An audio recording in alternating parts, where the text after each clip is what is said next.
पहले ये एक बात की जानकारी होना चाहिए कि हम लोग जो जहां से हैं मैक्सिमम गांव से हैं। हमारे पिताजी किसान हो सकते हैं, है ना, किसान हो सकते हैं, किसान के अलावा मजदूर भी हो सकते हैं, ड्राइवर भी हो सकते हैं, है ना, हो सकता है उनका अपना गाड़ी हो, बस ट्रैक्टर जो भी ट्रॉली वगैरह, या किराना स्टोर का दुकान होगा उनका, गार्ड हो सकते हैं, दूध का भी व्यवसाय कर सकते हैं आपके पिताजी, ठीक है, सब्जी वाला हो सकते हैं, या टेक्नीशियन हो सकते हैं, या छोटा मोटा कोई भी नौकरी कर रहे होंगे। इन्हीं के बच्चे हैं हम लोग। ऐसा तो नहीं है कोई डीएम का लड़का यहां बैठा हो, ऐसा पॉसिबिलिटी है नहीं है। जो भी यहां बच्चे बैठे हैं उनके पिताजी इसी में से कुछ हो सकते हैं। अगर इसमें से नहीं होंगे तो मान के चलिए कि छोटा मोटा वो भी इतना ही पैसा कमा रहे होंगे जितने इसमें जो फिगर में लोग दिख रहा है, यही होगा। इसे लगता तो होगा नहीं, बात समझिएगा, एकदम बिल्कुल सच्चाई है। आइए बैठिए, बैठ जाइए, इधर बैठ जाइए, जगह है यहां बैठिए।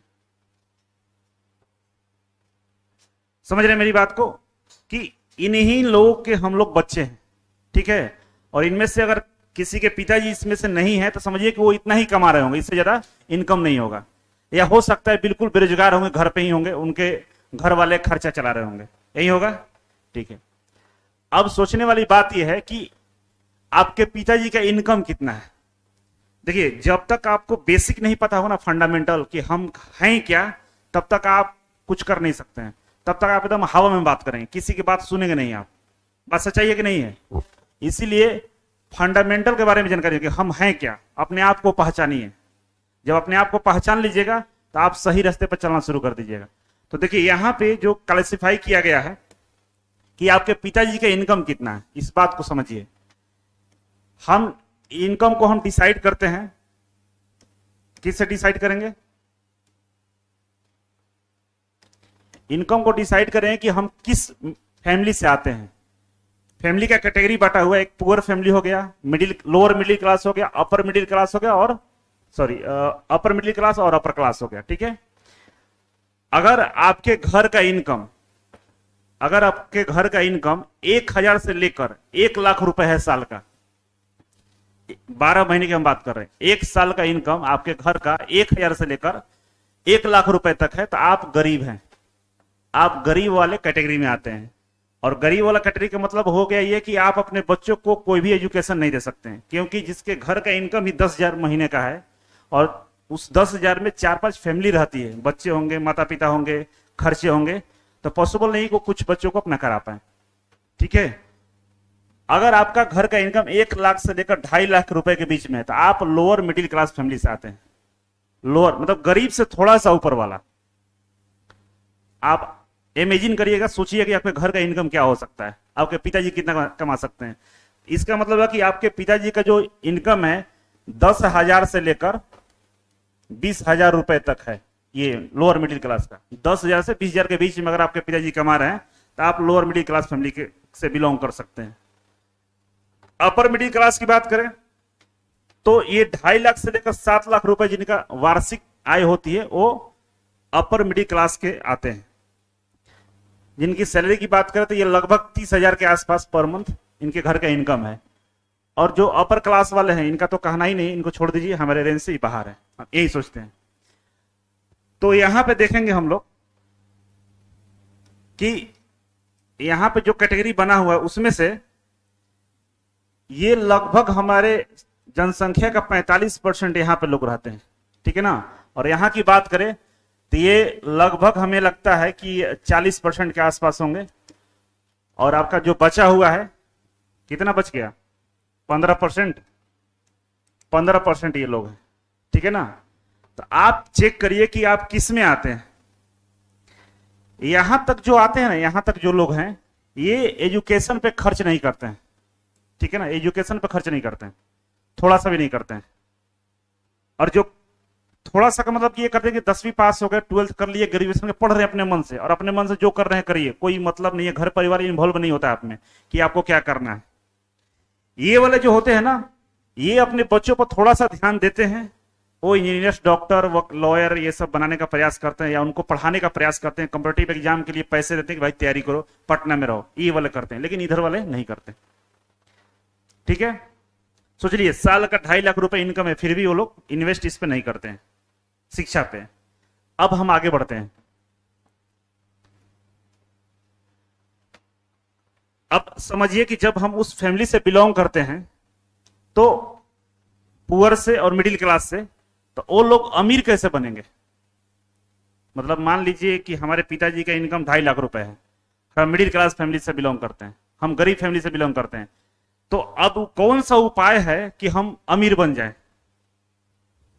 लीगल उपाय पूछना, ये नहीं कि चोरी कर लें, बैंक लूट लें, ये नहीं है ना। लीगल उपाय क्या है? एक उपाय ये है कि जो पिताजी कर रहे हैं वही हम काम करेंगे, तो हम भी तो वही रहेंगे जो पिताजी है। बात सही है ना।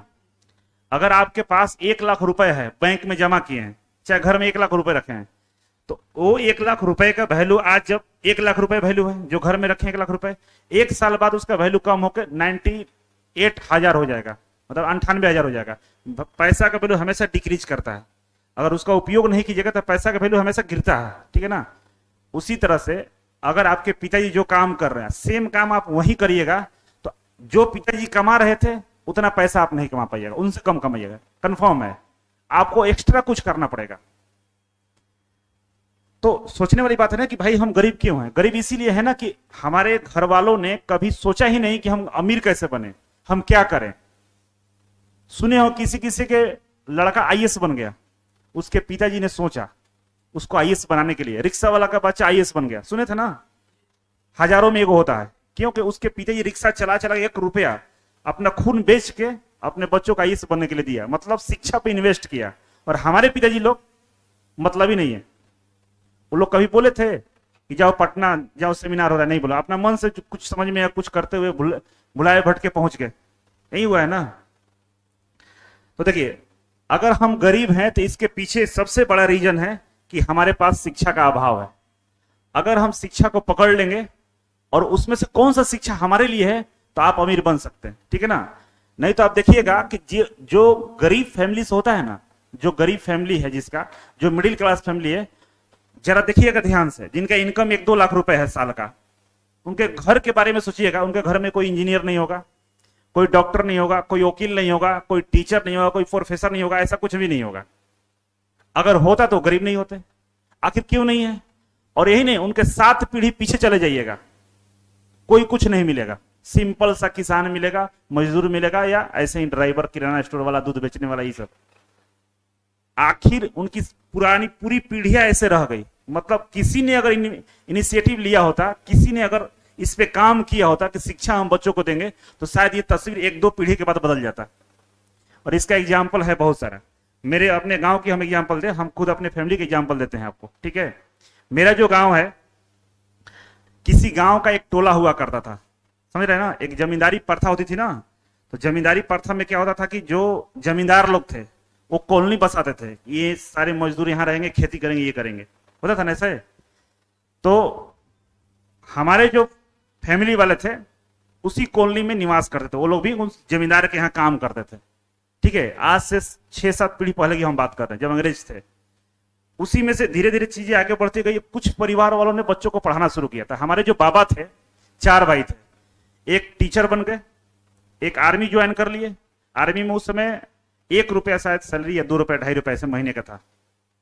और एक घर के खेती गृहस्थी करने लगे, और एक अपना छोटा मोटा दुकान कर ले, बिजनेस कर ले। चारों कुछ ना कुछ करे, और वो चारों लोग में से 2 लोग पढ़े थे जो सरकारी नौकरी में चले गए।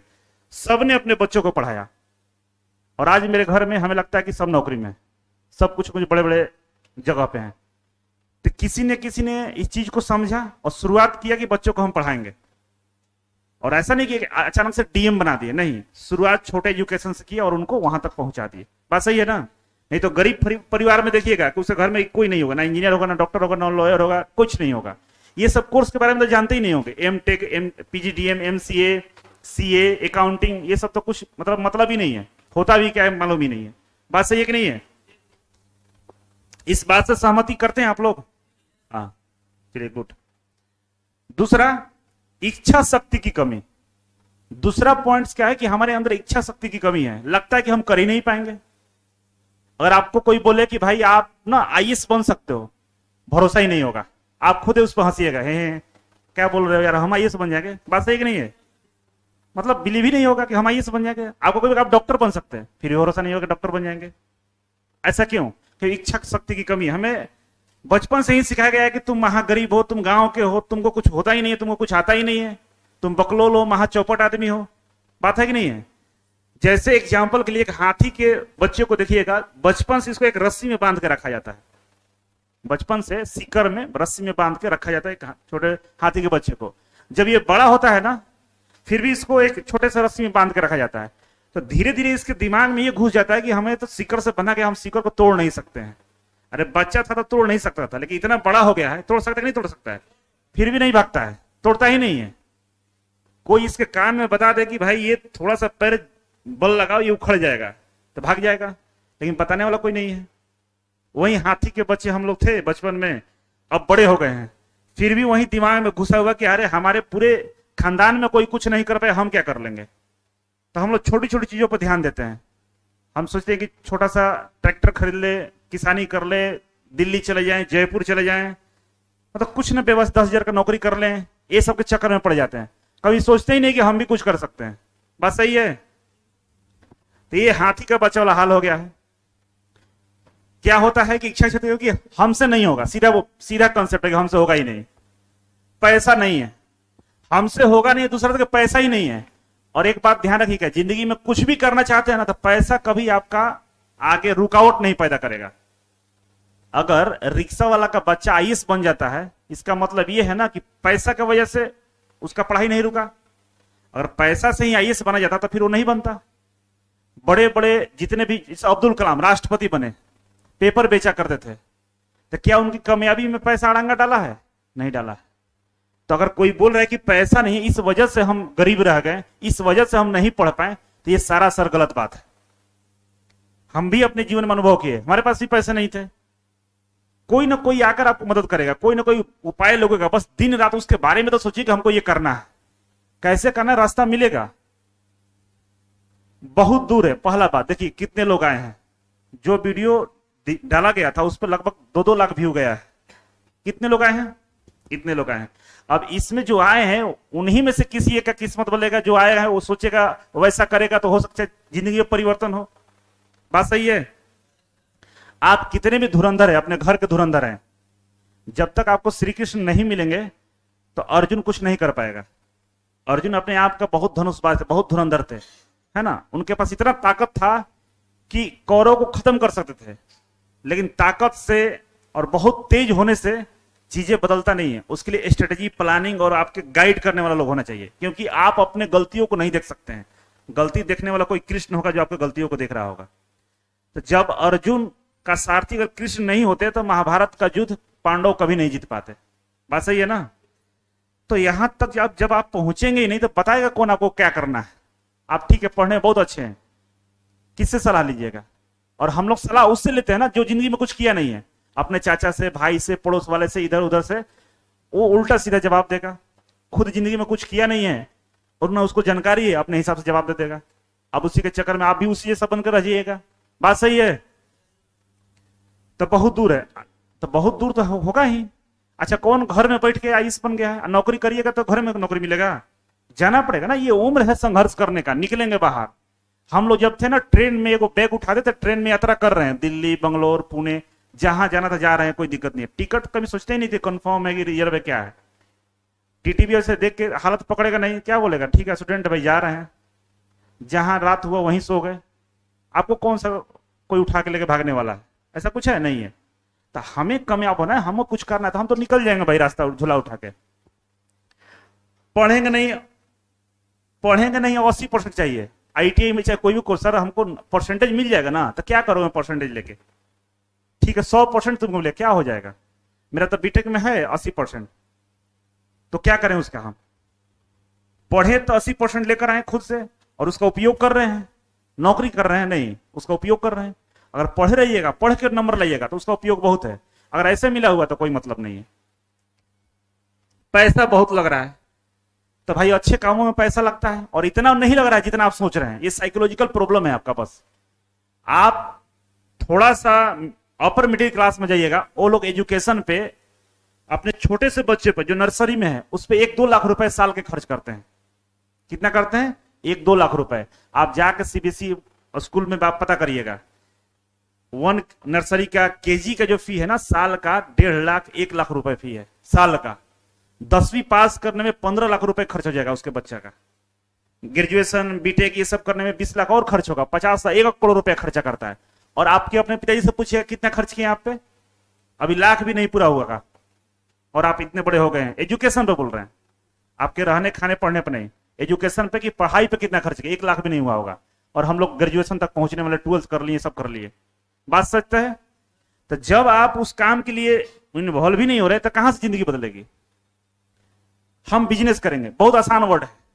हमारे भी एक दो मतलब भाई लोग या भांजा लोग हैं, हम बिजनेस करेंगे। तो क्या कर रहा है बिजनेस, ट्रैक्टर खरीद लिया, बालू बेच रहा है, बिजनेस कर रहा है, ये बिजनेस है।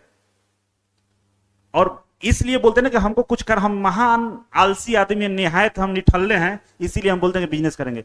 बिजनेस करने का रूल होता है, बिजनेस सीखना पड़ता है। ऐसा आसान थोड़ा कि बिजनेस कर लेंगे, सब कोई करता।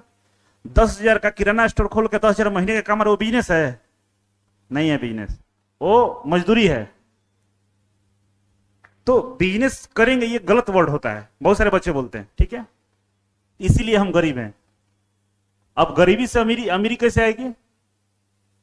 एक और महारुकावट है कि जैसे आप 20 साल का होइएगा, गार्जियन तो बचपन से आप पे कुछ ध्यान दिया नहीं ध्यान दिया, पढ़ेगा क्या करेगा। अब 20 साल का हो गया है, अब उनको फिक्र चला कि शादी इसको करिए।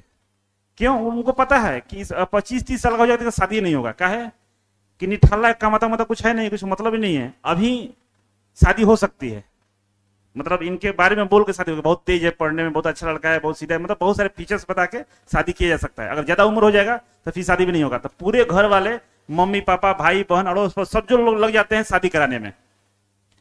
और आपके शादी जब हो जाती है, इसके बाद आपको छोड़ दिया जाता है कि आप समझिए अपना हाल, आप क्या करेंगे। अब इसके बाद पैसा का जरूरत पड़ता है, और पैसा नहीं है तो घर में क्या होगा, लड़ाई होगा, झगड़ा होगा, और बंटवारे की स्थिति आ जाती है। तो मम्मी पापा है तो कोई रखता है, कोई नहीं रखता है, तो बस स्थिति खराब होने लगती है। तो मम्मी पापा खुद से ऐसा सिचुएशन पैदा कर दिए। वो पैसा बचा के अगर बच्चों को पढ़ाने पर खर्च किए होते तो शायद ये स्थिति नहीं आता।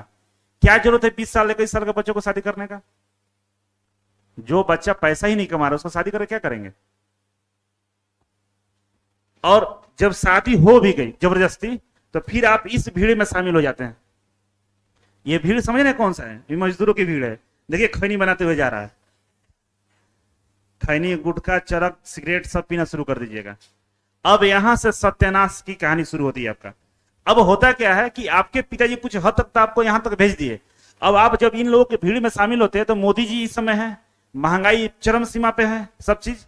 आप अपने बच्चों को भी ITI भी नहीं करा पाइएगा अगर ये सब कंडीशन से गुजर गए तो। अब आपकी फैमिली में कोई परिवर्तन होने वाला है, आप और गर्त में चले जाइएगा। और ये आपने आसपास देखिएगा कि जिस फैमिली में शिक्षा का अभाव रहा है, जिस फैमिली के बच्चे नहीं पढ़े हैं, उनकी स्थिति पहले से और खराब हो गई है। थोड़ा सा सोचिएगा, बैठ के अपने आसपास देखिएगा। और जिनके बच्चे पढ़ रहे थे तो उनकी स्थिति पहले से भले ज्यादा बेहतर नहीं, थोड़ा सा बेहतर तो हुई है। वो लोग ठीक ठाक कंडीशन में मर नहीं रहे, गौर कीजिएगा। अब हमारे लिए विकल्प क्या है? हो सकता है ठीक है सर बता दिए कि तुम महागरीब आदमी है हम, और महागरीब हो जाएंगे, अब करना क्या है हमको? कोई विकल्प बताइए, क्या विकल्प है हमारे सामने कि हम इस दुनिया से बाहर निकले, है ना? तो इस दुनिया से बाहर निकलने का जो विकल्प आपके पास है, पहला विकल्प आता है डिप्लोमा, कि आप डिप्लोमा कर लीजिए, ठीक है। और डिप्लोमा जो होता है बाबू 3 ईयर का कोर्स होता है, 3 ईयर का कोर्स होता है, और इसके करने में कम से 2 से 3 लाख रुपए का खर्च होता है। हम सर्टिफिकेट लेने की बात नहीं कर रहे हैं, सर्टिफिकेट 15,000 मिल जाएगा। हम बात करें डिप्लोमा अगर एक्चुअल में कीजिएगा तो जूनियर इंजीनियर पोस्ट मिलता है, जूनियर इंजीनियर, ठीक है ना। इतना खर्च अगर एक्चुअल में करिएगा कि हाँ डिप्लोमा कर रहे हैं। इसके बाद आता है बीटेक। बीटेक करिएगा तो 4 साल का कोर्स होता है और 5 से 10 लाख रुपए खर्च होते हैं। मेरे जैसा बीटेक करिएगा तब, ये नहीं कि बीटेक कर लिए जाके ऐसे ही हो गया, 1.5 लाख में भी बीटेक होता है, बात सही है। इसके बाद मेडिकल होता है, ये तो हम लोगों के पास सोचना ही है। ये 50 लाख से 1 करोड़ रुपए खर्च होता है, और ये 5 साल लगभग इसमें टाइम देना पड़ता है। ये हमारे कवरेज एरिया से बाहर है। और आगे बढ़ेंगे, बीएड, ये 2 साल का कोर्स है, 2 से 3 लाख रुपए इस पे भी खर्च होते हैं। ये भी हमारे लिए सही नहीं है। आगे बढ़ेंगे तो नॉर्मल जो ग्रेजुएशन होता है, कर ही रहे होंगे, तो ये नॉर्मल ग्रेजुएशन 3 साल का होता है और ये आपके बर्बादी के एकदम अवसर प्रदान करता है कि आप कैसे बर्बाद होंगे ये बताता है। ग्रेजुएशन कर रहे हैं तो एक दिमाग में साइकोलॉजी बन रहा था कि हम पढ़ाई कर रहे हैं, वो पढ़ाई नहीं हो रहा है, नॉर्मली कब जाके केवल एग्जाम देना है, लेकिन कहा क्या जा रहा है कि आप ग्रेजुएशन कर रहे हैं। किससे? 76 तरह का सब्जेक्ट होता है, किसी से भी कर रहे हैं ग्रेजुएशन। ग्रेजुएशन होता तो शादी हो जाती है, इसके बाद कहानी खत्म हो जाता है, तो वो तो बिल्कुल ही नहीं करना है। ठीक है, तो इसमें से हमें लगता है कि अगर आपके पास 2 लाख रुपए 3 लाख रुपए नहीं है करने के लिए, तो ये भी आपके लिए बेस्ट नहीं है। और ये करने के बाद भी नौकरी की जो अपॉर्चुनिटी है थोड़ा सा कम है आईटीआई की अपेक्षा। तो इनमें से कोई भी विकल्प हमें सुटेबल नहीं लग रहा है। जो लोअर क्लास फैमिली है, जो मिडिल क्लास फैमिली है, जो उस समय इनकम बताए थे, उस इनकम रेंज में अगर आपके पिताजी हैं जो 2.5 लाख 2 लाख 1 लाख रुपए साल कमा रहे हैं, तो ये कोई भी कोर्स अफोर्डेबल नहीं है आपके लिए।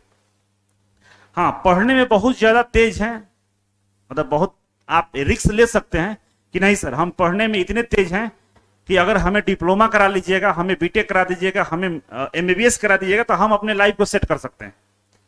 या पढ़ने में इतना बढ़िया है कि अगर आप नॉर्मल ग्रेजुएशन भी कर लिए हिस्ट्री से, ज्योग्राफी से, फिजिक्स से, कि सर आगे जाके हम नौकरी लेंगे, हम आईएएस निकालेंगे, हम बीपीएससी निकाल लेंगे, अगर इस कंडीशन में आप गारंटी देते हैं तो फिर तो कोई दिक्कत नहीं है। फिर आपके माता पिता लोन लेके भी पैसा दे देगा आपको, लेकिन लोन उसी शर्त पे ली जाएगी कि आपको एनी हाउ कामयाब होना पड़ेगा, आपको नहीं तो पिताजी को जेल जाना पड़ेगा। लोन का किस्त चुकाएंगे नहीं तो जेल कौन जाएगा? पिताजी जाएंगे। तो इस बात की गारंटी आपको देना पड़ेगा कि नहीं, हम बिल्कुल कामयाब हो जाएंगे, आप हमें कराइए, तो आपको करा दिया जाएगा। लेकिन इस बात का गारंटी आज के जमाने में कोई नहीं ले सकता है। पहले सिचुएशन कुछ और था कि पढ़ने पर नौकरी मिल जाता था, आज नौकरी भी कम हो गया है, कंपटीशन ज्यादा हो गया है और धांधली भी बहुत ज्यादा हो रही है। आप लोगों को पता चलता होगा रोज पेपर लीक हो रहा है ना। तो इस हिसाब से मुझे लगता है कि जिस फैमिली रेंज में हम लोग आते हैं, ये भी कोर्स हमारे लिए नहीं है। आखिर हम क्या करें? तो फिर जनरल कंपटीशन का तैयारी करें। ठीक है, डिप्लोमा बीटेक एमबीबीएस ग्रेजुएशन नहीं करेंगे तो क्या करें?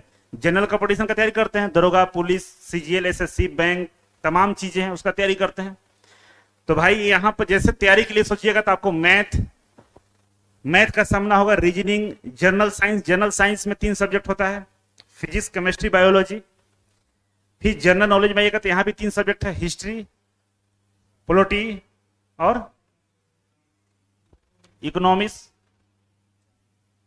हाँ, इंग्लिश आ जाइए, इंग्लिश पढ़ लीजिए, हिंदी पढ़ लीजिए, तमाम सब्जेक्ट पढ़ना पड़ेगा। और ये जो सब्जेक्ट है ना, जिसका भी आप नाम लीजिएगा, इसमें जो क्वेश्चन का पैटर्न होता है कोई फिक्स पैटर्न नहीं है। जो दरोगा का पैटर्न वो अलग है, बैंक का अलग है, एसएससी का अलग है, सबका अलग है। और मान लीजिए कि आपको मैथ के ही क्वेश्चंस है, आपका रेशियो है, चाहे नंबर सिस्टम हो गया, चाहे जो भी टॉपिक उठा लीजिए, तो उसमें अनंत क्वेश्चन बन सकता है, समुद्र है।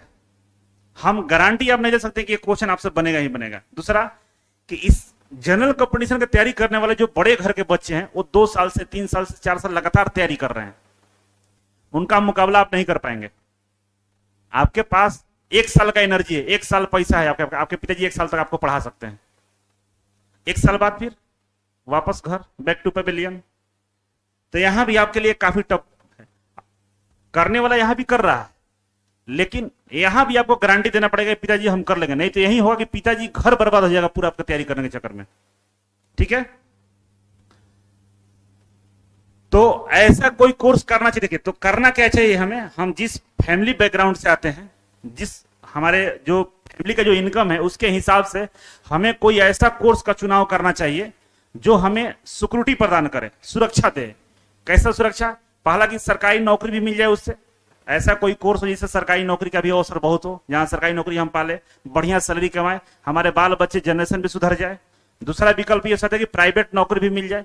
मान लीजिए गवर्नमेंट जॉब नहीं भी हुआ, क्योंकि याद रखिएगा पूरे देश में मात्र 3% ही सरकारी नौकरी है और तैयारी करने वाले 100% बच्चे हैं। 100 में से 3 बच्चों को ही सरकारी नौकरी मिल सकता है, ये रेशियो है सरकारी नौकरी का।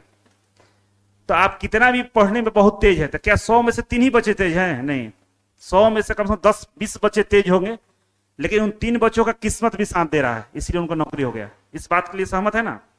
100 में से 3 ही बच्चों को सरकारी नौकरी मिल सकता है, क्योंकि 3 ही सीट है। उन 3 बच्चे ही तेज नहीं है, वैसे वैसे 20-30 बच्चे तेज होंगे, लेकिन मिला उन 3 का जिनका किस्मत था, कुछ का पैसा था, कुछ का पैरवी था, उससे उनको नौकरी मिल गया। बाकी के 97 क्या करेंगे? घर जाएंगे ना वापस। तो हम ऐसा काम क्यों करें जहां पे इनसिक्योरिटी हो? अगर ऐसा कोई कोर्स हो जिससे सरकारी नौकरी का हम तैयारी कर रहे हैं, बढ़िया से तैयारी कर रहे हैं, मौका भी बहुत मिल रहा है, अगर नहीं हुआ तो हमारे पास विकल्प रहना चाहिए कि हम प्राइवेट जॉब भी करें। मान लीजिए एग्जाम्पल के, आप नॉर्मल ग्रेजुएशन किए हुए हैं, क्या किए हैं? ग्रेजुएशन किए हुए, आप एसएससी सीजीएल एमटीएस का तैयारी कर रहे हैं, नहीं हुआ नौकरी मान लीजिए, तो नौकरी मांगने कहीं भी जाइएगा तो आपसे सीधे पूछेगा आपको क्या आता है। तो कहीं ग्रेजुएशन किए, तो ग्रेजुएशन अगर आप किए हैं नॉर्मल, तो आपके लिए एक नौकरी है, ऑफिस बॉय बन जाइए, मतलब पानी उनी पिलाइए, चपरासी वाला जो काम है, या एटीएम का गार्ड बन जाइए, यही सब मिल सकता है। क्या मिलेगा? वहीं पर अगर आपको कंप्यूटर स्किल पता है, आप टेक्नीशियन हैं, आप फिटर से इलेक्ट्रीशियन कुछ किए हैं, स्किल है, तो आप टेक्नीशियन ग्रेड पे कोई नौकरी कर सकते हैं। जैसे मेरे यहाँ एक कल परसों देखे होंगे कि टाइपिस्ट का 15,000 सैलरी हम दे रहे हैं, निकाले हैं, है ना? तो टाइपिस्ट है इसीलिए 15,000 दे रहे हैं, अगर ग्रेजुएशन होता मिलता? नहीं मिलता। दूसरा कि मान लीजिए प्राइवेट नौकरी कर रहे हैं, अच्छा लग रहा है, पैसा आ रहा है, अब हमें हमारी समझदारी बढ़ गया तो हम अपना खुद का बिजनेस व्यवसाय भी कर सके। इस तरह का तीनों विकल्प जिस कोर्स में मौजूद हो वही काम करेंगे हम लोग, तो हमारे लिए बेस्ट रहेगा। ऐसा तो नहीं कि हमारे घर का इनकम 10 लाख रुपए है साल का, हम कुछ नहीं भी करेंगे तो कोई दिक्कत नहीं है, हमारे फैमिली बिजनेस है, हम उसी में लग जाएंगे, हमारा काम हो जाएगा, ऐसा तो कुछ है नहीं। तो हमको बी प्लान लेके चलना पड़ेगा कि प्लान बी हमारे पास क्या है। तो प्लान बी यही है कि हमें क्या करना चाहिए? आईटीआई कर लेना चाहिए। अब आईटीआई के बारे में बहुत सारी भ्रांतियां हैं। जैसे आपके पास एक जवाब रहता है कि सर मेरा बगल में भाई है, चाचा का लड़का, ये सब आईटीआई तो किया है, घूम तो रहा है, बर्बाद है, कुछ नहीं कर रहा है। होगा आपके पास भी एग्जाम्पल होगा, बात है ना? बहुत सारे बच्चे आईटीआई करके से बर्बाद हैं, कुछ नहीं हो रहा है। तो उन्होंने आईटीआई को समझा नहीं है, या कह सकते हैं कि जब वो आईटीआई कर रहे थे तो बस सर्टिफिकेट लेने का काम किया है, आईटीआई को जानते नहीं है। तो आज हम लोग जानेंगे कि आईटीआई करने के बाद हम लोग क्या क्या कर सकते हैं, ठीक है? और आईटीआई कहां से करना चाहिए। देखिए, आईटीआई करने का जो फायदा है वो 5 फायदा हो सकता है। 5 तरह के प्रॉफिट है आईटीआई करने का। वो 5 तरह का प्रॉफिट क्या है समझिए। पहला है आपका सरकारी नौकरी। एक तो सरकारी नौकरी का इसमें भंडार है, सारे डिप्लोमा, बीटेक, बैंक, पुलिस, सबका नौकरी एक तरफ जोड़ लीजिए, टोटल जोड़िएगा ना, अकेले ये आईटीआई काफी भारी पड़ जाता है सब पे। मतलब एक तरफ पूरी जितनी भी क्वालिफिकेशन है उसका नौकरी, एक तरफ आईटीआई की नौकरी, दोनों को जोड़िएगा तो लगभग बराबर होगा, कम तो नहीं होगा, ज्यादा ही हो सकता है। कैसे? एग्जाम्पल समझिए। केवल रेलवे में हम 18 की डेटा की बात कर रहे हैं, केवल रेलवे में 1.5 से 2 लाख भर्ती आता है आईटीआई छात्रों के लिए। जैसे एलपी टेक्नीशियन कितना था? 50-60 हजार। ग्रुप डी में 1 लाख, 1.5 लाख हो गया। तो 1.5 लाख भर्ती केवल रेलवे दे देता है। इसके अलावा 300 पीएसयू है, सरकारी कंपनी है जहां भर्ती निकाली जाती है। इलेक्ट्रिसिटी बोर्ड है आपका, आगे हम बताएंगे, बहुत सरकारी नौकरी है, मतलब हमेशा भर्ती निकलती जाती है। तो बहुत अच्छा विकल्प है सरकारी नौकरी का, ठीक है। दूसरा विकल्प होता है हमारा प्राइवेट सेक्टर, मतलब यहां भी आपको सरकारी नौकरी आसानी से मिल जाता है। बाकी अगर आप नॉर्मल ग्रेजुएशन है तो आपको नौकरी नहीं मिलेगा, लेकिन अगर आपके पास टेक्निकल डिग्री आईटीआई है तो प्राइवेट सेक्टर में नौकरी मिल सकता है। अब लोग कहेंगे सर प्राइवेट सेक्टर में वही तो नौकरी है 8,000 का, 12 घंटे काम करना है। ऐसा नहीं है, वो उन्हीं बच्चों को करना पड़ता है जिन्होंने आईटीआई को आईटीआई जैसा नहीं किया, जानकारी का अभाव है, अपनी स्किल को डेवलप नहीं कर रहे। क्योंकि जो आईटीआई में आप सीखते हैं ना वो 1965 का है, पुराने जमाने का, उसका कंपनी में कोई यूज नहीं है। आपको पढ़ने के बाद कुछ स्किल कोर्स करना पड़ेगा, वो स्किल कोर्स चाहे कंपनी में यूज होगा तभी आपका सैलरी अच्छा मिलेगा। इसके अलावा आता है डिप्लोमा। अब आईटीआई कर ली है, साथ में इनकम भी हो रहा है, पैसा भी कमा रहे हैं, अब डिप्लोमा भी करके अपने प्रमोशन को कर सकते हैं, प्रमोशन मतलब बढ़ा सकते हैं। नेक्स्ट होता है एबॉर्ड, मतलब ये विदेश भी है, विदेशों में भी नौकरी आईटीआई की होती है। कई हमारे फ्रेंड विदेशों में नौकरी कर रहे हैं आईटीआई की बेस पर, 50,000 किसी का 80,000 सैलरी है। और सेल्फ जॉब क्रिएटर, खुद का व्यवसाय भी कर सकते हैं। ये आगे इसकी 5 के बारे में हम आगे बताएंगे। और ये जो स्क्रीनशॉट जो लगाया है ना, ये पिक्चर जो दिख रहा है मेरा नहीं है, ये गवर्नमेंट ऑफ इंडिया का पिक्चर है। डीजीटी के वेबसाइट पर जाइएगा, वहां पे ये दिखेगा आपको। तो मान लीजिए हम तो झूठ बोल सकते हैं आपको मोटिवेट करने के लिए, सरकार झूठ क्यों बोलेगी? ऐसा अपॉर्चुनिटी है तभी तो दिया है, बाकी कोई भी कोर्स खोल लीजिए, इंडिया में जितने भी कोर्स हैं, किसी कोर्स को ओपन करके देखिएगा, उसमें ऐसा सिस्टम नहीं होगा। कितने सारा अपॉर्चुनिटी मिलता है। ठीक है, तो चलिए वन बाय वन करके समझते हैं हम लोग। सरकारी नौकरी, कि इसमें सरकारी नौकरी कहां कहां मिलता है। ठीक है, इसमें सरकारी नौकरी कहां कहां मिलता है।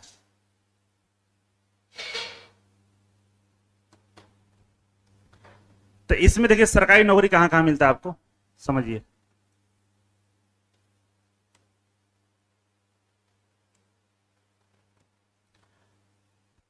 जो सीक्वेंस है ना, ये सीक्वेंस हमने बनाया है, और हमें जो अच्छा लगता है वही सीक्वेंस बनाया है, समझ रहे हैं ना। तो पहला सीक्वेंस है पीएसयू, मतलब सबसे टॉप मोस्ट जो भर्ती होता है ना आईटीआई का, सबसे बढ़िया वाला, वो पीएसयू का होता है। इसका फुल फॉर्म होता है पब्लिक सेक्टर अंडरटेकिंग। ये जितने भी सरकारी कंपनियां हैं ना, इसको पीएसयू बोला जाता है। ठीक है, जैसे बीएचएल हो गया, आईओसीएल हो गया, सेल हो गया, एनटीपीसी हो गया, ओएनजीसी हो गया, समझ गए। अगर इसमें नौकरी मिलता है तो मतलब एकदम जन्नत है, जिंदगी के हर सुख मिलेगा आपको। मतलब डीएम बन गए आप, समझ लीजिए कलेक्टर हो गए हैं, और आपकी फैमिली के बारे में सोचना ही नहीं है, और बहुत आसानी से नौकरी मिल जाता है। नहीं विश्वास होगा, हमारा यूट्यूब चैनल खोल लीजिएगा, जहां पे बच्चों का इंटरव्यू हम लेते हैं, थोड़ा देख लीजिएगा, आप ही जैसे बच्चे हैं। दूसरा हो गया मेट्रो। मेट्रो में जैसे डीएमआरसी हो गया, दिल्ली मेट्रो हो गया, नोएडा मेट्रो हो गया, लखनऊ मेट्रो हो गया, पटना मेट्रो हो गया, तमाम लगभग 25 मेट्रो अभी पूरे देश में चलाए जा रहे हैं। हर मेट्रो में हमेशा भर्ती निकाला जाता है। तीसरा नंबर का जो भर्ती है वो है इलेक्ट्रिसिटी बोर्ड, मतलब मेरे ख्याल से तीसरे नंबर पे इसको रखना चाहिए। जैसे बिजली विभाग, अभी बिहार बिजली विभाग में भर्ती निकाली गई है आईटीआई छात्रों के लिए, जिसमें 2000 पदों पे भर्ती है। ठीक है, उसी तरह से बीएसपीसीएल इसको बोलते हैं बिहार वाले को। यूपी में यूपी पीसीएल होता है, मध्य प्रदेश एमपी पीसीएल होता है, और यूपी में यूपी आरबीएनएल भी होता है। ये लगभग मतलब जितना राज्य है उतना बिजली विभाग है। हर राज्य का अपना एक बिजली विभाग होता है। तो टोटल 28-29 राज्य हैं, 28-29 बिजली विभाग है। हर बिजली विभाग में भर्ती निकाली जाती है, 2000, 1500, 3000 भर्ती आता रहता है। इसके अलावा था इंडियन रेलवे। इंडियन रेलवे में 3 तरह के पोस्ट निकाले जाते हैं, असिस्टेंट लोको पायलट का, टेक्नीशियन का, और ग्रुप डी का। 3 तरह का पद निकाला जाता है, और तीनों को जोड़िएगा तो लगभग 1.5 लाख के आसपास भर्ती निकाली जाती है। इस बार सीटों की संख्या कम किया है, लेकिन बोला है कि हम हर साल निकालेंगे। ऐसे रेलवे में 5 साल में भर्ती आती थी, लेकिन इस बार से बोला है कि हम हर साल भर्ती निकालेंगे। तो जोड़िएगा तो सेम वही रेशियो है। 5 साल में अगर 1.5 लाख दे रहा है और हर साल आपका 25-30 हजार भर्ती दे रहा है, तो बात बराबर हुआ, है ना। इसके अलावा इंडियन आर्म्ड फोर्स, जैसे एयरफोर्स, नेवी, इसमें भी आर्मी, नेवी, एयरफोर्स और बीआरओ, बेल, ये सब यहां भी भर्तियां निकाली जाती है। जैसे आर्मी की हम बात करें, ट्रेडमेट की भर्ती निकाली जाती है। इंडियन नेवी में भी सुने होंगे ट्रेडमेट की भर्ती आती है। बीआरओ इंडियन आर्मी की कंपनी है, बॉर्डर रोड ऑर्गेनाइजेशन जिसका नाम है, इसमें भर्ती निकलता है। बेल, भारत इलेक्ट्रिकल लिमिटेड, यहां भी आईटीआई छात्रों की भर्ती निकाली, जो आर्मी की ही सारी फैसिलिटी मिलता है। इसके अलावा डीआरडीओ, इसरो, बार्क, एनपीसीआईएल, यहां भी रेगुलर भर्तियां निकलती है। और ये अगर इन चारों में किसी में नौकरी मिल जाता है तो मान लीजिए कि पीएसयू से भी बेस्ट ये वाला है। और अदर्स की बात करें तो कॉलेज हो गया, हॉस्पिटल, बैंक, स्कूल, जैसे नवोदय विद्यालय सुने होंगे, सैनिक स्कूल सुने होंगे, यहाँ सरकारी संस्था है ना, यहाँ भी टेक्नीशियन की भर्ती रेगुलर निकाली जाती है। जैसे अभी नवोदय विद्यालय में भर्ती 600 पदों पर निकाली गई है इलेक्ट्रीशियन के, प्लम्बर के लिए। जानकारी है आप लोगों को? हाँ, तो इतनी सारी भर्तियां इतने सारे सेक्टर में निकाले जाते हैं। जैसे 1, 2, 3, 4, 5, 6, 7 सेक्टर में भर्ती निकल रही सरकारी नौकरी। अब हमें बताओ कोई ऐसा कोर्स है जो इतनी सारा अपॉर्चुनिटी आपको देता हो? नहीं है, कोई नहीं है। आप सोच रहे हो कि सर इसके बाद नौकरी मिलता क्यों नहीं आईटीआई छात्रों को? तो मिल तो रहा है, आपको नहीं मिल रहा है। आप अपने आप से पूछिएगा, क्या आपको इन सभी के बारे में सही से जानकारी है? इनका सिलेबस के बारे में जानकारी है? कब भर्ती निकाली जाती है? कितने इनमें फॉर्म आए हैं? कितने फॉर्म को आपने भरा है? थोड़ा दिल से पूछिएगा। कट ऑफ बता देंगे तो पागल हो जाइएगा। कट ऑफ तो इतना कम होता है ना कि सोचे भी नहीं होंगे आप। बस दिक्कत है आपने कोशिश ही नहीं किया। बात सही है? अब देखिए syllabus of government job. Government job का सिलेबस क्या है इसमें, ठीक है ना। सिलेबस क्या है इसमें, तो सिलेबस आपको हम बताते हैं।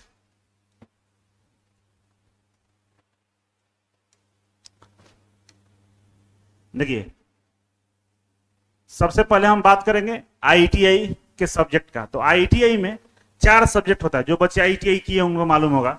पहला होता है trade theory, engineering drawing, works of calculation and science और एम्प्लॉयबिलिटी स्किल। कितना होता है? 4 सब्जेक्ट होता है। इन 4 सब्जेक्ट में से ट्रेड थ्योरी से 70% प्रश्न पूछे जाते हैं। पीएसयू में, इलेक्ट्रिसिटी बोर्ड में, रेलवे के छोड़कर सभी में। रेलवे में क्या किया, ऑप्शनल कर दिया है टेक्निकल। बाकी सब में 70% के आसपास प्रश्न पूछे जाते हैं केवल ट्रेड थ्योरी से। और ये 70% में से लगभग अगर 5 से 7 हजार क्वेश्चन अगर आपको प्रैक्टिस है तो आपका सारा क्वेश्चन बन जाएगा। ये मैथ नहीं है कि पढ़ कुछ और यहां पूछ दिया कुछ और, यहां टेक्निकल है, जो पढ़े वही पूछेगा। इसीलिए अगर आप इस पे 2 साल पढ़ेंगे तो यहां से आराम से क्वेश्चन को डील कर दीजिए, कोई दिक्कत नहीं है। अगर हमको कोई बोल दे कि बाबू ये 5000 क्वेश्चन है और 70 क्वेश्चन इसी में से आएगा, 2 साल टाइम है, अगर पढ़ लो तो नौकरी मिल जाएगा, हम तो याद कर लेंगे, पढ़ना का छोड़िए। 50,000 सैलरी मिलेगा, याद नहीं कर लेंगे?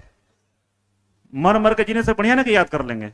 रोज 2 को भी याद करेंगे तो याद हो जाएगा, क्योंकि साल में 365 दिन होता है और 2 साल में 700 दिन हो गया, तो 700 भागा 5000 कर दो, 5-6 क्वेश्चन पर डे हो रहा है, याद कर लेंगे, क्या दिक्कत है। और लोगों ने याद करके नौकरी ले लिया है। जैसे पढ़ाएंगे तो इसमें से लगभग 3000 क्वेश्चन तो आपको ऐसे ऐसे याद हो जाएगा, लगभग 3000 आपको याद रहेगा। इलेक्ट्रीशियन में 30 को चैप्टर है और फिटर में 25 चैप्टर है हम लोगों के अकॉर्डिंग, और बाकी किताब में चैप्टर को भी तोड़ के चैप्टर बना दिया है हम लोग के अकॉर्डिंग। फिटर 25, इलेक्ट्रीशियन 30 चैप्टर है। एक चैप्टर में 100-200 क्वेश्चन आराम से आप कर लीजिएगा, एक चैप्टर पढ़िएगा 100-200 कर लीजिएगा। तो 25-30 चैप्टर कुछ नहीं करना है, 25 बार पढ़ लीजिएगा, याद हो जाएगा, 2 साल में पढ़ ही सकते हैं। इसके अलावा था इंजीनियरिंग ड्राइंग, ये रेलवे में इसका बहुत इंपॉर्टेंस है। रेलवे में 25 क्वेश्चन यहां से पूछेगा, लेकिन बाकी जगह 2 से 3 क्वेश्चन पूछेगा। WCS की बात करें तो रेलवे में यहां से 25 क्वेश्चन पूछता है, बाकी में 2 से 3 प्रश्न पूछता है। एम्प्लॉयबिलिटी स्किल की बात करते हैं, ये भी रेलवे में पूछता है, बाकी जगह नहीं पूछता है। तो कुल मिलाकर इधर वाला 3-4 सब्जेक्ट की बात करते हैं, रेलवे के लिए इंपॉर्टेंट है लेकिन बाकी के लिए इंपॉर्टेंट नहीं है। तो मतलब एक सब्जेक्ट पढ़ के हम 70% क्वेश्चन को डील कर सकते हैं, ठीक है। और अगर आप मेरे यहां से आईटीआई करते हैं तो ये 100% फ्री रहता है। मतलब इसका जो कोर्स होता है, इसका जो आपको स्टडी करना है, या ऑफलाइन पढ़िए या ऑनलाइन पढ़िए, दोनों में ये 100% फ्री है, किसी तरह का कोई चार्ज नहीं लगता है। फी की बात करें तो ये इसका 5000 फी होता है हमारे कोचिंग में। यहाँ बच्चे जो पढ़ते हैं 5000 इसका फी देते हैं, इसका 2000 देते हैं, इसका 2000 देते हैं, और इसका 1500 कुछ है। टोटल मिलाकर 11000 फी होता है इसका, ठीक है। लेकिन जो हमारे यहां से आईटीआई करता है उनको ये फ्री होता है, ऑफलाइन का बता रहे हैं। ऑनलाइन में तो खैर कम होता है, ऑफलाइन का बता रहे हैं, ठीक है। और बाकी जो बच्चे पढ़ते हैं तो उनकी वैलिडिटी 6 मंथ होती है, 6 माह होती है, ठीक है ना, 6 महीने के लिए। और आपको 3 साल तक ये फ्री रहेगा, आपका वैलिडिटी 3 साल तक रहेगा। 6 महीने के लिए वो 5000 पेमेंट करता है और आपको फ्री में 3 साल दिया जा रहा है। क्यों? क्योंकि 2 साल तो आईटीआई रहेगा, आईटीआई के दौरान पढ़िएगा, और 1 साल एक्स्ट्रा हम लोग देते हैं कि 1 साल कॉम्पिटिटिव एग्जाम में आप इधर उधर एग्जाम देते रहेंगे तो आपको चाहिए ना मटेरियल।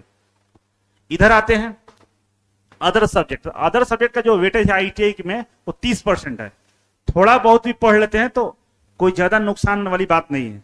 मैथ से, रीजनिंग से अगर आपको डर लग रहा है तो डरने की जरूरत नहीं है।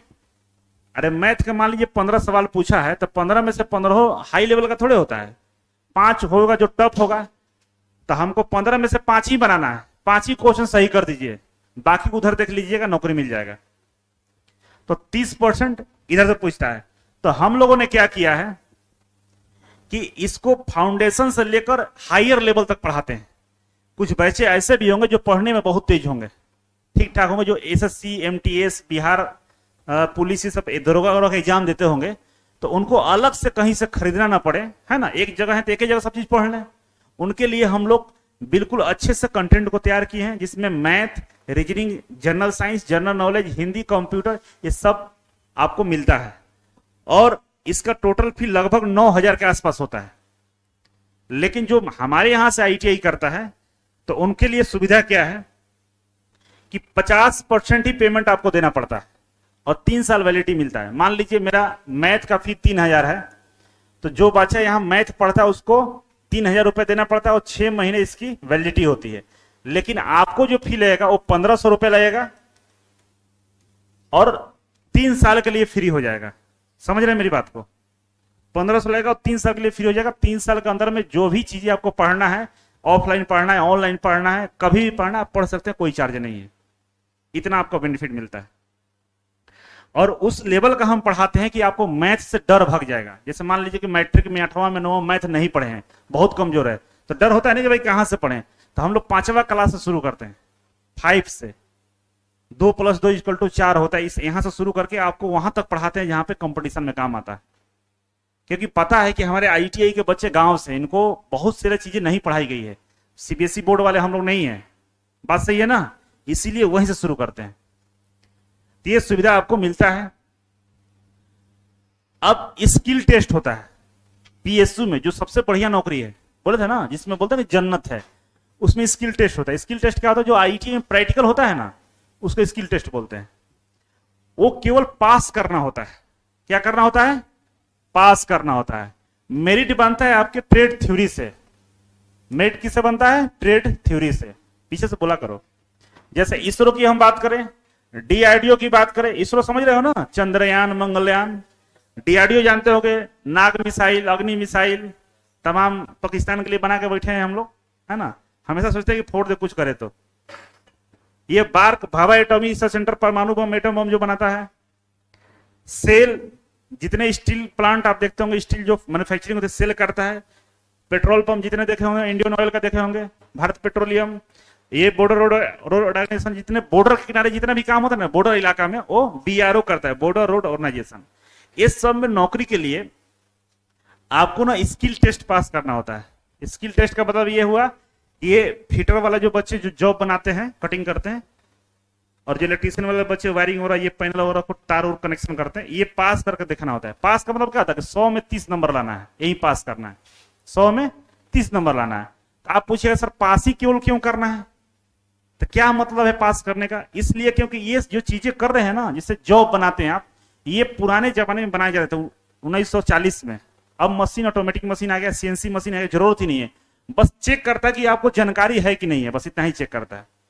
और ये पास सबसे आसान है करना, मतलब एकदम जिसको कुछ भी नहीं आता होगा वो भी पास कर जाएगा। इसका फी हम लोग 6,000 रुपए लेते हैं बाकी बच्चों के लिए, जो बाहरी बच्चे हैं। लेकिन जो मेरे यहां से आईटीआई करता है उनको ये फ्री होता है, कोई चार्ज नहीं होता है। लेकिन 1 टाइम के लिए ये कूपन होता है। आप जब आप इसरो का, डीआरडीओ का, बार्क का, जहां पर स्किल है, वो अगर आप पास कर जाते हैं तो आप मेरे यहां आइएगा, आपको फ्री में हम ये स्किल ट्रेनिंग दे देंगे। समझ रहे हैं? पिछला बार बार्क में, भाभा एटॉमिक रिसर्च सेंटर में, हमारे यहां से 400 बच्चों का स्किल ट्रेनिंग दिया गया, और उसमें से लगभग 300 बच्चे मेरे कोचिंग के थे, जिन्होंने रिटन एग्जाम क्वालिफाई कर लिया है, समझ लीजिए। और सारे बच्चों से 6,000 रुपए लिया गया था। आपको फ्री रहेगा। तो अगर पैसा के हिसाब से जोड़िएगा तो जो फी हम 35,000 रुपए आपको बताते हैं, स्किल का 6,000 है, पढ़ाने का 11,000 है, 9,000 नॉन टेक का जोड़िएगा तो 20-25,000 रुपए मेरा ही हो जाता है। लेकिन उस तरह से कॉलेज से हम लोग टाई अप करके रखे हैं कि हम उसी में एडजस्ट कर लेते हैं, कॉलेज से पैसा ले लेते हैं, अपना काम कर लेते हैं, ठीक है ना। ये सब आपके लिए होता है कि आपको पता है कि आपके घर वाले पैसा नहीं देंगे। 35,000 रुपए भी आपके घर वाले 2 साल में खर्च करना है। महीने का 1,000 रुपया हुआ, खर्च नहीं करेंगे। वो महीने का 1,000 रुपए एलकेजी के बच्चों को पढ़ाने पर खर्च होता है, लेकिन आप अपने आप पर नहीं खर्च कर पाएंगे। फिर भी हम कहेंगे चलिए हम आपके लिए तैयार होते हैं, कुछ तो करिए। इसके बाद आगे पढ़ाते कैसे हम, ये सोच लीजिए। तो पढ़ाने का जो तरीका है हमारा कि भाई इजी वे ग्लोबल एप्लीकेशन को डाउनलोड कर लीजिएगा। पहली बात, जो बच्चे ऑनलाइन पढ़ेंगे यहां से, easy way global application download कर लेना है। और ये एप्लीकेशन डाउनलोड करिएगा तो इसके बाद एप्लीकेशन ओपन करिएगा तो एप्लीकेशन पे इतना सारा चीज आपको दिखाई देगा। 1-1 करके देखते हैं हम लोग। सबसे पहले आपको कोर्स का कैटेगरी दिखेगा। कैटेगरी में क्या दिखेगा कि रेलवे का कोर्स है आपके पास, बिजली विभाग का कोर्स है, मास्टर कोर्स है, मतलब सारा का, पीएसयू का कोर्स है, मेट्रो का है, क्वेश्चन बैंक, ये तमाम अलग अलग कैटेगरी दिखेगा आपको, ठीक है। इस कैटेगरी के अंदर में और भी क्लास नोट्स भी आपको दिखेगा, क्विज दिखेगा, आर्मी का कोर्स है, सीआईटीएस का है, अदर एग्जाम का स्किल कोर्स भी है। इन तमाम कोर्स है। इन कोर्सों के बीच में आपके लिए हम सबसे पहले जब आप एडमिशन लेंगे तो आपको ये कोर्स मिलेगा, electrician all subject, fitter all subject, Turner all subject, मतलब जो भी ट्रेड में एडमिशन लेगा उसका आपको कोर्स मिल जाएगा। इस कोर्स के अंदर में जो आईटीआई के सब्जेक्ट होते हैं ना, जैसे ट्रेड थ्योरी, देखिए 164 वीडियो है, 28 क्लास नोट्स है और 32 टेस्ट है। इंजीनियरिंग ड्राइंग, वर्कशॉप कैलकुलेशन और एम्प्लॉयबिलिटी स्किल, ये चारों सब्जेक्ट आपको दिए जाते हैं और इसकी 3 महीने के अंदर में, 4 महीने के अंदर में इसको पढ़ लेना होता है। नोट्स बना लीजिए, काम खत्म। अब ये 3-4 महीने में जैसे इसे कंप्लीट करिएगा तो हम सीधे आपको शिफ्ट करेंगे कॉम्पिटिटिव क्लास में। जो यहाँ पे क्लास चलता है, जो बच्चे हमारे यहाँ से गवर्नमेंट जॉब की तैयारी करते हैं, उसमें आपको इनरोल कर दिया जाएगा। उसमें जैसे इनरोल होंगे आप, तो एप्लीकेशन पर देखिएगा यहाँ पर लाइव क्लास का ऑप्शन है, दिख रहा है ना, यहाँ पे लाइव, यहाँ से क्लास शुरू हो जाता है। तो कॉम्पिटिटिव क्लास में आपको हम इस 9 मॉड्यूल देते हैं। जैसे आप बेसिक पढ़ लिए आईटीआई का, अब आपको पढ़ना है कॉम्पिटिटिव। तो कॉम्पिटिटिव में आपको हम 9 मॉड्यूल देते हैं। 9 मॉड्यूल को समझिए। सबसे पहला मॉड्यूल है लाइव क्लास का। लाइव क्लास आपको मिलता है। इसके बाद आपको रिकॉर्डेड क्लास मिलता है। इसके बाद आपको क्लास नोट्स मिलता है, ठीक है। ऑनलाइन चैप्टर वाइज टेस्ट होता है, ठीक है ना। जो आप चैप्टर पढ़ रहे हैं उसका टेस्ट भी होगा और उस टेस्ट का चैप्टर वाइज सोल्यूशन वीडियो भी देते हैं। मान लीजिए सोल्यूशन वीडियो हम करा दिए, कल जाके आप रिवीजन कर रहे हैं तो क्वेश्चन में कहीं परेशानी आ गया, उस परेशानी को कैसे दूर करिएगा, उसके लिए रिकॉर्डेड चैप्टर वाइज वीडियो है, आप जाके वीडियो देख लीजिए, हो जाएगा। इसके अलावा ऑनलाइन मॉक टेस्ट, सारा चैप्टर जब कंप्लीट हो जाएगा तो उस सारे चैप्टर का हम कंबाइन करके टेस्ट लेते हैं, जिसको मॉक टेस्ट बोलते हैं। उस मॉक टेस्ट का भी सोल्यूशन वीडियो हम लोग कराते हैं, सारा एक एक क्वेश्चन को प्रैक्टिस कराएंगे आपको, ठीक है। इसके अलावा जो हमने पढ़ाया आपको यहां तक, पढ़ाने के बाद पता कैसे चलेगा भाई यही प्रश्न पूछा जाता है, कैसे पता चलेगा?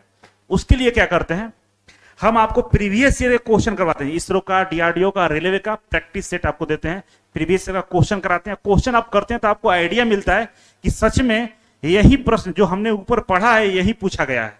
आपका आत्मविश्वास भी बढ़ता है।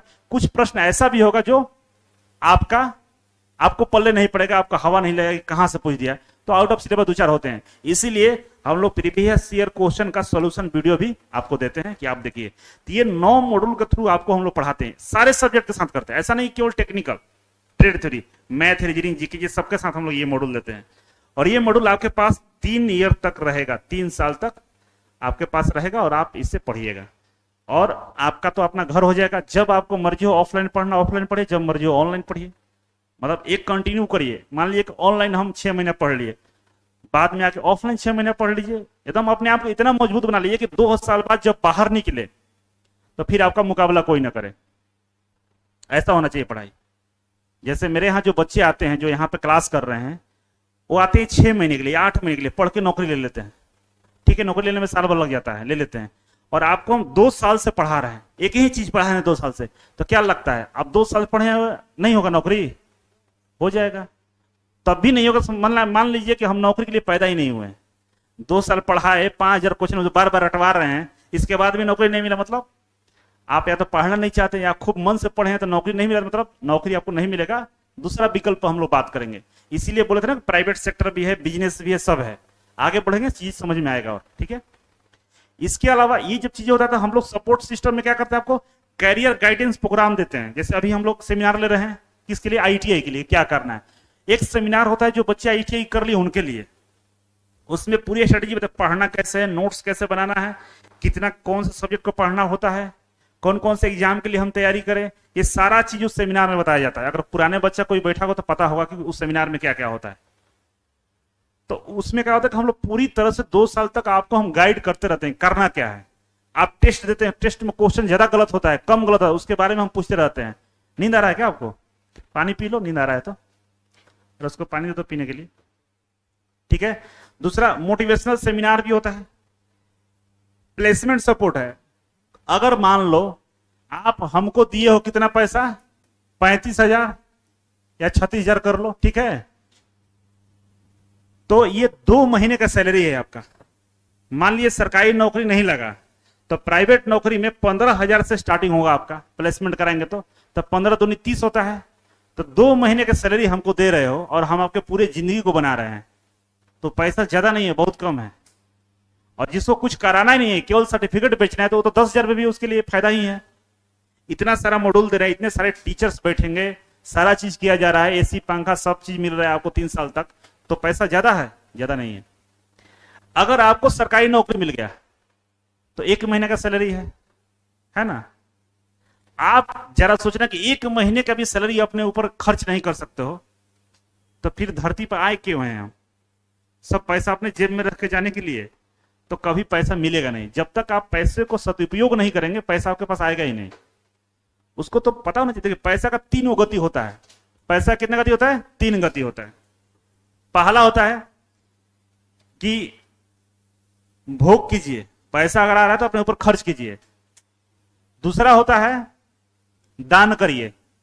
अगर आप भोग नहीं कर पा रहे हैं, मान लीजिए मेरे पास 1 करोड़ रुपया एकदम रखे हुए हैं संदूक में बंद करके ताला चाबी में, निकलने नहीं देंगे, एकदम गरीब जैसे रह रहे हैं, कुछ खर्चा नहीं कर रहे हैं, 1 करोड़ दे के जिंदा है, तो उसको कहीं ना कहीं दान कर दीजिए, किसी के काम आ जाएगा। नहीं तो तीसरा गति क्या होता है? सत्यानाश हो जाता है, आप अपने आप खत्म हो जाएगा। एक बार आपको कैंसर पकड़ लेगा, जाके अस्पताल में दे जाइएगा। ऐसा खतरनाक बीमारी पकड़ेगा, वो पैसा रहेगा नहीं आपके पास। नहीं तो कोई डाका डाल देगा, कोई चुरा लेगा, या आप ही कोई गोली मार देगा, खत्म हो गया।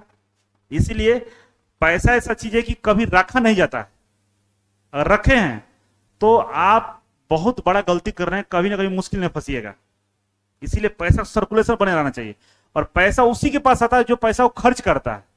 आपके पर्स में 500 रुपए है मान लीजिए, उसको साल भर खर्च मत करिएगा। देखिएगा ऐसे अचानक से कोई इमरजेंसी पड़ेगा, वो पैसा ऐसे ही स्वतः खत्म हो जाएगा, कहीं का नहीं रहेगा। और जब तक वो 500 जेब में, तब तक आप पिताजी से दूसरा पैसा मांगिएगा नहीं, जब तक सोचिएगा नहीं पैसा के बारे में। और जैसे खत्म हो उपाय में लग जाइए कैसे और पैसा है।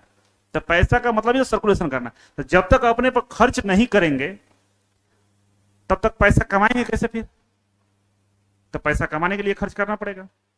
ठीक है, एक हमारे यहां बताते हैं आगे, एक जैसे पहले के जो जमींदार लोग थे ना, पिताजी के साथ हम एक दिन खेत में काम कर रहे थे। आप लोग करते होंगे, हम भी कर रहे थे। ठंड का मौसम था, तो वो लोग आता है, जो फसल होता है ना उसमें से कुछ हिस्सा लेता है ना। हाँ, तो क्या था ना कि ऐसा नहीं खेत मेरा नहीं है, जैसे वो जो उनका जमीन है ना मेरे घर के बगल में ही है, मतलब बिल्कुल घर से निकलिए सामने ही है। तो लोग हम ही लोग को दे दिए हैं कि आप लोग देख रेख करिएगा। तो करते हैं हम लोग अपना खेती उती, सब्जी वगैरह ये सब। तो आकर बात कर रहे थे, तो हमसे पूछे कि बाबू क्या करते हो? उनको लगा कि एक मतलब पिताजी के साथ खेतों में काम ही करता है। तो हम बोले कि पढ़ने जाते हैं स्कूल में। उस समय हम लगता है 5वें 6ठे में होंगे। तो बोले एक बात अभी तक मुझे याद है, बताओ आज से लगता है कि 2004-3 की बात होगा, अभी तक याद है, मतलब 20 साल हो गया बात का, अभी तक दिमाग में घूम रहा है। कोई कोई चीजें होता है ना, देखिएगा एक शब्द एक लाइन हमेशा याद रहता है, वो जिंदगी में उसका कहीं ना कहीं बार बार रिकॉल होता रहता है। पता है क्या बोले कि अगर पिताजी आपको काम करने के लिए बोलेंगे ना और पढ़ने जाने का समय हो गया तो भाग जाना, मत बात सुनना, चाहे पिताजी है क्यों ना हो, एकदम चले जाना। और स्कूल के टाइम पर, पढ़ने के टाइम पर घर के काम मत करना। और आपको पढ़ने का मन है, पिताजी काम करने, तो मना कर देना। मेरे पिताजी के सामने ही बोल रहे थे और उनको डांट भी रहे थे कि आप क्या इससे काम करवा रहे हैं। अभी सुबह का टाइम है, सुबह सुबह में ठंड जो गर्मी के दिन होता है ना, तो सुबह में लोग काम करता है 8-10 बजे तक, घर चले जाता है। दोपहर में धूप हो जाती है ना, फिर अगले दिन सुबह करता। तो हम लोग सुबह में ही पिताजी के साथ में गए थे। वो चीजें हमारे दिमाग पे इतना प्रभाव डाला, उसका मीनिंग हमें उस समय पता नहीं चला। लेकिन जब बीटेक हम कंप्लीट किए और जब नौकरी वगैरह की तलाश में गए, तब पता चला कि बात वो बहुत सही बोले थे। क्योंकि अगर आप पढ़ने पर हम ध्यान नहीं देते तो शायद हम जिंदगी में बहुत चीजें नहीं सीख पाते। क्योंकि जिस उम्र में वो बोले थे हमसे ना, उस समय हमको बस इतना ही मालूम था कि सरकारी नौकरी का मतलब आर्मी होता है, मिलिट्री की नौकरी होती है, पुलिस की, और उसके लिए रोड पे सुबह दौड़िए और नौकरी मिलेगा। क्योंकि मेरे गांव के बच्चे जो मेरे घर के आसपास वाले यही करते थे डेली, जो पढ़ने में थे, जो सुबह उठ के दौड़ने जाता था और आर्मी में नौकरी लेता था। यही सरकारी नौकरी हमको मालूम था, बाकी चीज जानते नहीं थे। अब पता चला कि वो उन्होंने बताया, और जब मैंने बीटेक किया तब हमें तो बहुत सारी चीजों जानकारी मिल गया था। ये भी हो सकता है, वो भी हो सकता है, वो भी हो सकता है। शायद हमारे घर वाले अगर उतना पढ़े होते तो उस समय अगर बता दिए होते, जब वो बता रहे थे जमींदार साहब हमको, तो हम कुछ और बन जाते। तो वही बोलते हैं कि कभी भी पढ़ाई से समझौता नहीं, पैसा लगेगा। ठीक है, प्राइवेट जॉब की बात करते हैं। प्राइवेट जॉब में जो सैलरी होता है, 5 बताए थे ना, 5 याद है शुरू में। ITI करने बाद 5 चीजें जा सकते हैं: government job, private job, business, विदेश और सेल्फ। बिजनेस सेल्फ ही बोलते हैं, डिप्लोमा। 5 बोला था ना, जिसमें एक खत्म हो गया। दूसरा प्राइवेट जॉब। प्राइवेट जॉब में स्टार्टिंग सैलरी 15 से 20 हजार होता है। और ये जो बच्चे जाते हैं प्राइवेट नौकरी करने ना, तो भाग जाते हैं, क्योंकि घर में रहे, मम्मी पापा के छांव में रहे, कभी मेहनत किए नहीं है, और वहां पर जाके खड़ा करता है असेंबली लाइन पे 8 घंटा। बुखार लग जाता है शाम होते होते, बीमार पड़ जाता है, पैर में फोड़े उठ जाते हैं, और घर चला जाता है, पिताजी हमसे नहीं, वो मर जाएंगे। और जो रुक जाता है वो बन जाता है, उसको सफलता मिल जाती है। तो प्राइवेट जॉब में जैसे आप करने जाइए, जहां मान लीजिए यहां से हम प्लेसमेंट आपका करा दिए, आप गए, तो गए वहां पर आप सीखेंगे कि आपसे भी मतलब आईटीआई करने वाला और भी वहां पर लोग काम कर रहे हैं, लेकिन उनकी सैलरी अच्छी है, वो परमानेंट बेसिस पे उनसे काम कम लिया जा रहा है, आपसे काम ज्यादा लिया जा रहा है। तो पता करिएगा तो पता चलेगा उसके पास स्किल कुछ और है, वो मशीन ऑपरेट कर लेता है, बहुत सारी चीजें जानता है, वो डिप्लोमा भी करके रखा है। तो वहां जाने के बाद करना क्या है कि आपको स्किल के बारे में जानकारी लेना है, अलग अलग कोर्सेज करना शुरू कर देना है, नए नए टेक्नोलॉजी के बारे में सीखना है, तब आपका सफलता उसमें मिलते जाएगा। जैसे कि मेरा दोस्त था रजनीश, वो सीआईटीएस कर रहे थे। कहां से कर रहे थे? वो सीआईटीएस कर रहे थे हैदराबाद से, मेरे ही कॉलेज से। पैसा का इतना तंगहाली था कि 6 महीने बाद वो चला गया, बोला कि अब इससे कि हम जा रहे हैं, हमसे नहीं होगा। बोले क्यों नहीं होगा? पैसा नहीं है। तो थोड़ा दिन हम लोग प्रयास किए, 2-4 मित्र मिलकर कि भाई इसको पैसा अरेंज किया जाए, 6 महीने का ही बात, लेकिन हम लोग भी नहीं सक्सेस हो पाए, क्योंकि हम लोग खुद पैसे कम ही रहता था। तो चला गया मुंबई। मुंबई में वो जॉब कर रहा था। उसको पहला जॉब मिला था कि सिलेंडर को डिस्ट्रीब्यूट करना है मोहल्ले में। तो मुंबई में बड़े बड़े बिल्डिंगे हैं, 4 महिला तक सिलेंडर पहुंचाना होता है ना, तो कंधे पर सिलेंडर रख के पहुंचाता था, 5,000 रुपए मिलता था। लेकिन वो आईटीआई किया था, कुछ चीजें जानता था, बढ़िया से किया था, और कुछ ट्रेनिंग और अभी लिया था इधर उधर अप्रेंटिसशिप वगैरह में। फिर उसको एक कंपनी में इंटरव्यू मिला और वहां पे काम किया। वहां पे काम करने के बाद फिर उन्होंने विदेश जाने का मौका मिला, शटडाउन में विदेश चला गया, वहां पे 6 महीना रहा। शटडाउन में 6 महीने के लिए ही बच्चे जाते हैं विदेश, फिर वापस आते हैं। ऐसे करते करते अभी दुबई में जूनियर इंजीनियर या मैनेजर के पोस्ट पे, और 2.5 लाख सैलरी है उसका। आज भी आईटीआई क्वालिफिकेशन है, और बहुत जल्द 2.5 लाख पहुंच गया। कम से कम 5 से 7 साल लगा होगा, लेकिन वो सही रास्ते पर चल रहा था, बार बार अपने स्किल को इंप्रूव करते जा रहा था, करते करते इतना कर लिया तो वहां तक पहुंच गया। क्या कुछ प्रॉब्लम है? जाइए, समझ गए? तो प्राइवेट सेक्टर में भी काफी अपॉर्चुनिटी है, लेकिन डिपेंड कर रहा है कि आप कितना जानते हैं, कितना सीखे हुए हैं। ठीक है, अब बताइए कि अगर आप मान लीजिए सरकारी नौकरी निकला नहीं निकला, तो एक ऑप्शन है ना हमारे पास कि हम पैसा कमा सकते हैं। लेकिन इसके आईटीआई के अलावा और कोई बताइए? डिप्लोमा है, बीटेक है, ठीक है, तो हमारे रेंज से ही बाहर है, उसमें सरकारी नौकरी की संभावना ही नहीं है। अब कॉन्ट्रैक्ट बेस पर सारा हो गया, डिप्लोमा बीटेक की जितनी भर्ती आती है सब कॉन्ट्रैक्ट बेस से, थर्ड पार्टी कॉन्ट्रैक्ट कर दिया है। उससे भी प्राइवेट नौकरी में हम कमा सकते, लेकिन बाकी कोर्स में नहीं है आपका ऑप्शन। यहाँ ऑप्शन उपलब्ध है। इसके अलावा डिप्लोमा कोर्स, तो डिप्लोमा कोर्स का मतलब ये होगा था कि आप आईटीआई कर लीजिए, डिप्लोमा डिस्टेंस से भी होता है, और जहां भी आप नौकरी करते हो कंपनी खुद आपको डिप्लोमा कोर्स ऑफर करती है, पैसे भी देती है कोर्स करने के लिए। तो जैसे डिप्लोमा कोर्स कर लेते हैं तो आपका जो पे स्केल है वो बढ़ जाता है, आपका प्रमोशन हो जाता है, तमाम चीजें हो जाती है। नेक्स्ट है विदेश। अवॉर्ड मतलब विदेश होता है, विदेशों में नौकरी करने का मौका मिलेगा। जैसे अगर आप फिटर से हैं, प्लम्बर हैं, वेल्डर हैं, तो आपको सऊदी अरबिया, जो गल्फ कंट्री है ना, दुबई हो गया, यूएई हो गया, आपका सऊदी अरबिया हो गया, यमन हो गया, इधर आपको नौकरी मिल जाता है। अगर आप इलेक्ट्रीशियंस हैं तो आपको कनाडा, अमेरिका, उधर जो यूरोपीय कंट्री है वहां मिलता है, क्योंकि यूरोपीय कंट्री में इलेक्ट्रीशियन वाला काम ज्यादा होता है, और तेल पाइपलाइन वाला काम गल्फ कंट्री में होता है। तो ये दोनों अलग अलग डिस्ट्रीब्यूशन है। और बहुत सारे एमएनसी कंपनियां भारत में काम कर रही है, मतलब मल्टीनेशनल जो कंपनियां इंडिया में काम कर रही है, अगर उनमें आपको यहाँ पर नौकरी मिल गया तो ऐसे भी यहाँ सैलरी अच्छा रहता है, और बाद में विदेश भी जाना चाहते तो वहां भी जाने का आपको मौका मिलता है। हम बीटेक कर रहे थे भोपाल से, तो हम जिनके मकान में रहते थे वो पीएनजी कंपनी में काम करते थे। पीएनजी कंपनी जानते हैं आप लोग? जो सर्फ एक्सल नाम सुने होंगे, एक सर्फ है कपड़ा धोने वाला, उसका जो मदर कंपनी है वो पीएनजी कंपनी है, उसी में काम करते। उनकी सैलरी 50,000 था भोपाल में। हम सुने तो उस दिन हम अवाक रह गए थे, हम बीटेक कर रहे थे, आईटी या प्राइवेट में इनको 50,000 सैलरी, विश्वास ही नहीं हो रहा था। उनका एक साला था, उसका भी सैलरी 30-35,000 था, स्टार्टिंग ही लगा हुआ था। उसका काम था कि प्रिंटिंग मशीन था, उसको ऑपरेट कर रहा था, 35,000 सैलरी था। रीजन था कि वो विदेशी कंपनी है, उन लोगों का एक अपना नॉर्म्स होता है, उसी के अनुसार वो सैलरी देते हैं।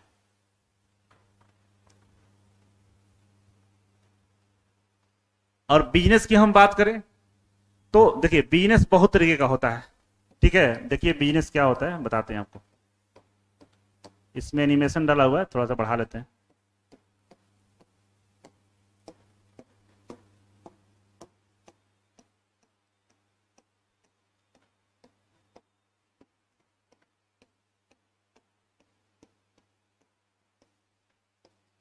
देखिए आपके लिए इतना सारा बिजनेस है, अगर आप आईटीआई से हैं तो पहला होता है कि आप सर्विस प्रोवाइडर बन सकते हैं। सर्विस प्रोवाइडर का मतलब जैसे वायरिंग, वायरमैन है,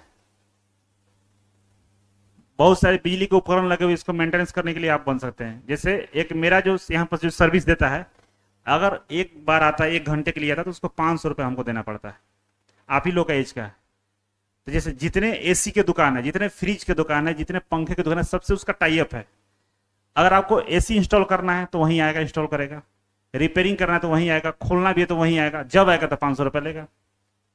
और दिन भर उस अभी कॉल लगाएंगे, वो कॉल नहीं उठाएगा, कहीं ना कहीं काम कर रहा है। दिन भर में कम से कम 20 से 30 ऑर्डर आते हैं, 2-2 आदमी भी रखा हुआ। डेली का वो कम से कम 10 से 20 हजार रुपये कमा लेता है कभी कभी। इतना गर्मी के दिनों में तो ज्यादा कमाता है। सर्विस प्रोवाइडर में ही होता है। प्लम्बर आएगा, प्लम्बर वाला आएगा, एक नल खोलना है आपसे, ले लेगा पैसा 500 रुपये। ऊपर से सामान लगेगा, सामान पर भी उन लोगों का कमीशन होता है। तो सर्विस प्रोवाइडर में आप house wiring, plumbing, winding, milk service, grocery item, drinking water, cloth, बहुत सारा उपाय है। अब ये नहीं है कि जैसे यहाँ पे जैसे क्लॉथ वॉशिंग, तो क्लॉथ वॉशिंग का मतलब ये नहीं होता कि आप कपड़े धोइएगा, सबका कपड़ा पड़ रही है आप कपड़ा धोइएगा, ऐसा कुछ नहीं है। क्लॉथ वॉशिंग का मतलब ये हो कि आप पढ़े लिखे हैं, आप मशीन सेटअप लगाइए, आदमी रखिए, उससे काम करवाइए, गवर्नमेंट आपको लोन देगी, एमएसएमई के अंतर्गत आता है। ये सब चीजें अलग है। पढ़ने के बाद अगर नहीं होता तो इस पे अलग एक कहानी है, बताएंगे, उसका अलग सेमिनार होता है, उसका अलग चीज प्रक्रिया होती है, सारा चीज बताया जाता है, ठीक है। प्रोडक्शन यूनिट खोल सकते हैं। प्रोडक्शन यूनिट में क्या होता है कि जितने भी चीजें प्रोडक्शन की जाती है ना, तो जो भी कंपनी है वो थर्ड पार्टी काम करवाती है। जैसे यहाँ बैनर जो दिख रहे हैं ना, ये बैनर जो लगा हुआ है, ये बैनर प्रिंटिंग जो होता है, तो ये कुछ बड़ा चीज नहीं है, एक मशीन रहता है, उसे लोग प्रिंट करते हैं। लेकिन ये लोग करते क्या है कि जितने भी सर्विस सेंटर है, जैसे हीरो का हो गया, मारुति का हो गया, या बड़े बड़े स्कूल कॉलेज, सबका वो कॉन्ट्रैक्ट ले लेते हैं कि भाई साल का हम 100 बैनर आपको बना के देंगे। तो उन लोगों का करोड़ों का टर्नओवर होता है प्रोडक्शन यूनिट से, केवल बैनर के प्रिंटिंग का काम करके। इसके अलावा होता है repairing centre, fridge, cooler, TV, पंखा, तमाम चीजें रिपेयरिंग तो कौन करता है? आईटीआई वाले ही करते हैं। कहीं खोल दीजिए, चल रहा है। मेरे तो दोस्त है बीटेक करके ये रिपेयरिंग का सेंटर खोला हुआ है, सामान भी बेचता है, पंखा, कूलर, टीवी बेचता है, रिपेयरिंग भी कराता है, मिस्त्री रखा हुआ है। 50-60 हजार रुपये महीने कमा लेता है, बढ़िया लोकेशन पे है। डिजिटल सपोर्ट में आप बहुत सारा डिजिटल सपोर्ट, जैसे कंप्यूटर सेंटर खोल सकते हैं, साइबर कैफे खोल सकते हैं, मोबाइल एसएसडी, लैपटॉप, तमाम चीजें आप कर सकते हैं। करने पर मतलब अगर करने की इच्छा हो तो ये किया जा सकता है, और इसमें आप अच्छा कर सकते हैं। पैसे के लिए गवर्नमेंट आपको लोन दे सकती है, ठीक है। तो यहां तक हम लोग समझे कि 5 तरह के काम हम लोग कर सकते हैं आईटीआई करने के बाद, ठीक है। मन लग रहा है कि थोड़ा सा इरिटेट हो रहे हैं आप लोग, सुनना चाहिएगा ना? हाँ, सुनते रहिए। अच्छा चीज में मन नहीं लगता। वहीं सलमान खान का मूवी चल रहा होता है, कोई समस्या ही नहीं था, है ना। बाहुबली लगा दीजिए, कोई दिक्कत नहीं है। देखिए जिंदगी में एक बात ध्यान रखिएगा, जो चीजें आपको आराम दे रही है वो आपकी जिंदगी बर्बाद करेगी, कंफर्म है। जो चीजें आपको आराम दे रही है वो जिंदगी बर्बाद करेगी। अगर कुछ बेहतर करना है तो संघर्ष करने की उम्र में संघर्ष करिए। पसीने आएंगे, तकलीफें होंगी, दर्द होगा, खाना नहीं मिलेगा, बहुत सारी चीजें होंगी, होने दीजिए। वो जिंदगी का रूल है, उसके बाद ही आपका जीवन मिलेगा, बेहतर होगा। जब तक खुद को बर्बाद नहीं कीजिएगा ना, तब तक आपकी जीवन का सृजन नहीं होगा। मतलब एक बीज जो होता है ना, गेहूं का हो चाहे आम का हो, किसी का जो बीज होता है ना, वो अपने आप को बर्बाद हो तो करता है ना, तब जाकर उसमें पौधा निकलता है। बात सही है ना। अगर वो बीज को बर्बाद खुद को नहीं करे, ऐसा नहीं कि दारू पी के बर्बाद हो जाए, ऐसा नहीं। बर्बाद करना पॉजिटिव सेंस में। और बीज जो अच्छे जगह रखा रहता है वो बर्बाद नहीं होता, तो क्या पौधा निकलता? नहीं, पौधा होता। तो हम लोग अच्छे कामों में बर्बाद कर रहे हैं अपने समय को, ये समय के बर्बाद इन्वेस्टमेंट कर रहे हैं, ठीक है ना। तो सुनिए, आईटी एडमिशन के समय 2 बातों का ध्यान रखना होता है। 2 बात कौन कौन सा है भाई? पहला कि गलत कॉलेज का चुनाव ना करें, वैसा कॉलेज का चुनाव ना करें जो आपको आराम दे। बोलेगा कि आपको एग्जाम के टाइम आना है, एग्जाम दे दीजिएगा, उसके लिए भी आप तकलीफ महसूस करिएगा तो बोलेगा ठीक है मत आइएगा, 500 रुपए दे दीजिएगा। 1000 रुपए दीजिएगा तो आपको कितना आराम मिला, चैन सुख मिल गया। इसके बाद सर कितना परसेंट आ जाएगा तो बोलेगा 70% आएगा, नहीं सर 90 कर दीजिएगा, तो ठीक है 500 रुपए और दीजिए, 90 रहेगा। ऐसा कॉलेज का चुनाव मत करिएगा। वो आराम है आपका, आपको आना नहीं पड़ा, सब चीज हो गया, आपको पता भी नहीं चला कि आईटीआई कैसे हुआ, सर्टिफिकेट मिल गया, क्या करिएगा सर्टिफिकेट का उसका? तो नहीं जाना, मतलब वो कॉलेज बंद ही रहता है। साधारण फैकल्टी, जो फैकल्टी मेरे यहाँ पढ़ रहा है वो जाकर वहां पढ़ाता है, मतलब यहाँ पर क्लास भी कर रहा है ऑनलाइन और उसमें पढ़ाता है, तो क्या पढ़ा रहा होगा? कुछ नहीं। या एक बात बताएं, आप लोग हंसीएगा, एक इंटरव्यू देने गए थे हम, बीटेक करने के बाद सीटीआई ट्रेनिंग लिए, इसके बाद हम पटना आए थे। कॉलेज का नाम नहीं बताएंगे, नहीं तो आप लोग चले जाइएगा कहीं तो हंसीएगा। इसीलिए वो कॉलेज में हम गए इंटरव्यू देने। देखिए उस समय इतना दुर्दशा खराब था मेरा कि घर वालों से हम लड़ रहे थे, पानी पी लेते हैं।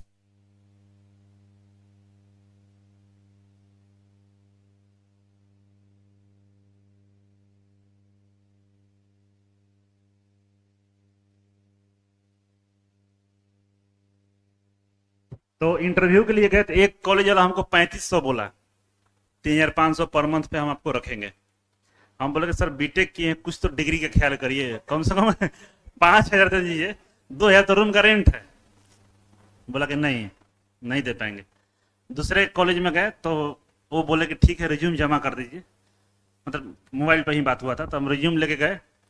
तो गए थे, एक आदमी बैठा हुआ था ऑफिस में, उनको रिज्यूम दिए, प्रणाम किए, गुड मॉर्निंग बोले, हम बैठे, वो हमारा इंटरव्यू भी लिए और सिलेक्शन भी हमारा ले लिए।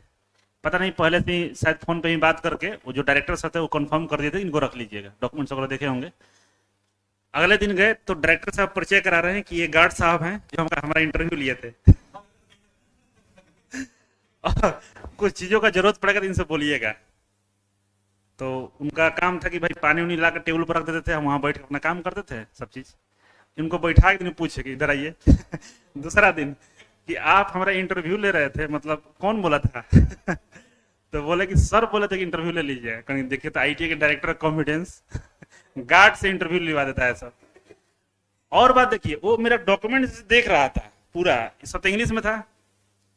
अब क्वेश्चन में पूछा, एक दिन उसको हम लिखने के लिए बोले, बोला कि सब लिखने नहीं आता है। कहने कि महाराज उस दिन आप डॉक्यूमेंट मेरा देख रहे थे। सर वो एक्टिंग कर रहे थे, सर बोले थे कि ऐसे देख लीजिएगा कि सामने वालों को पता ना चले कि कुछ नहीं आता है आपको। ये त्रासदी है। तो उसमें जो फैकल्टी होगा तो समझ चलिए कि पता नहीं उसको आईटीआई है कि नहीं, कोई गारंटी नहीं है, और है भी पढ़े कि नहीं पढ़े ये भी गारंटी नहीं है। एकदम साधारण फैकल्टी होता है, वर्कशॉप सब चीज है, चलेगा कुछ भी नहीं, दिखाने के लिए सब है।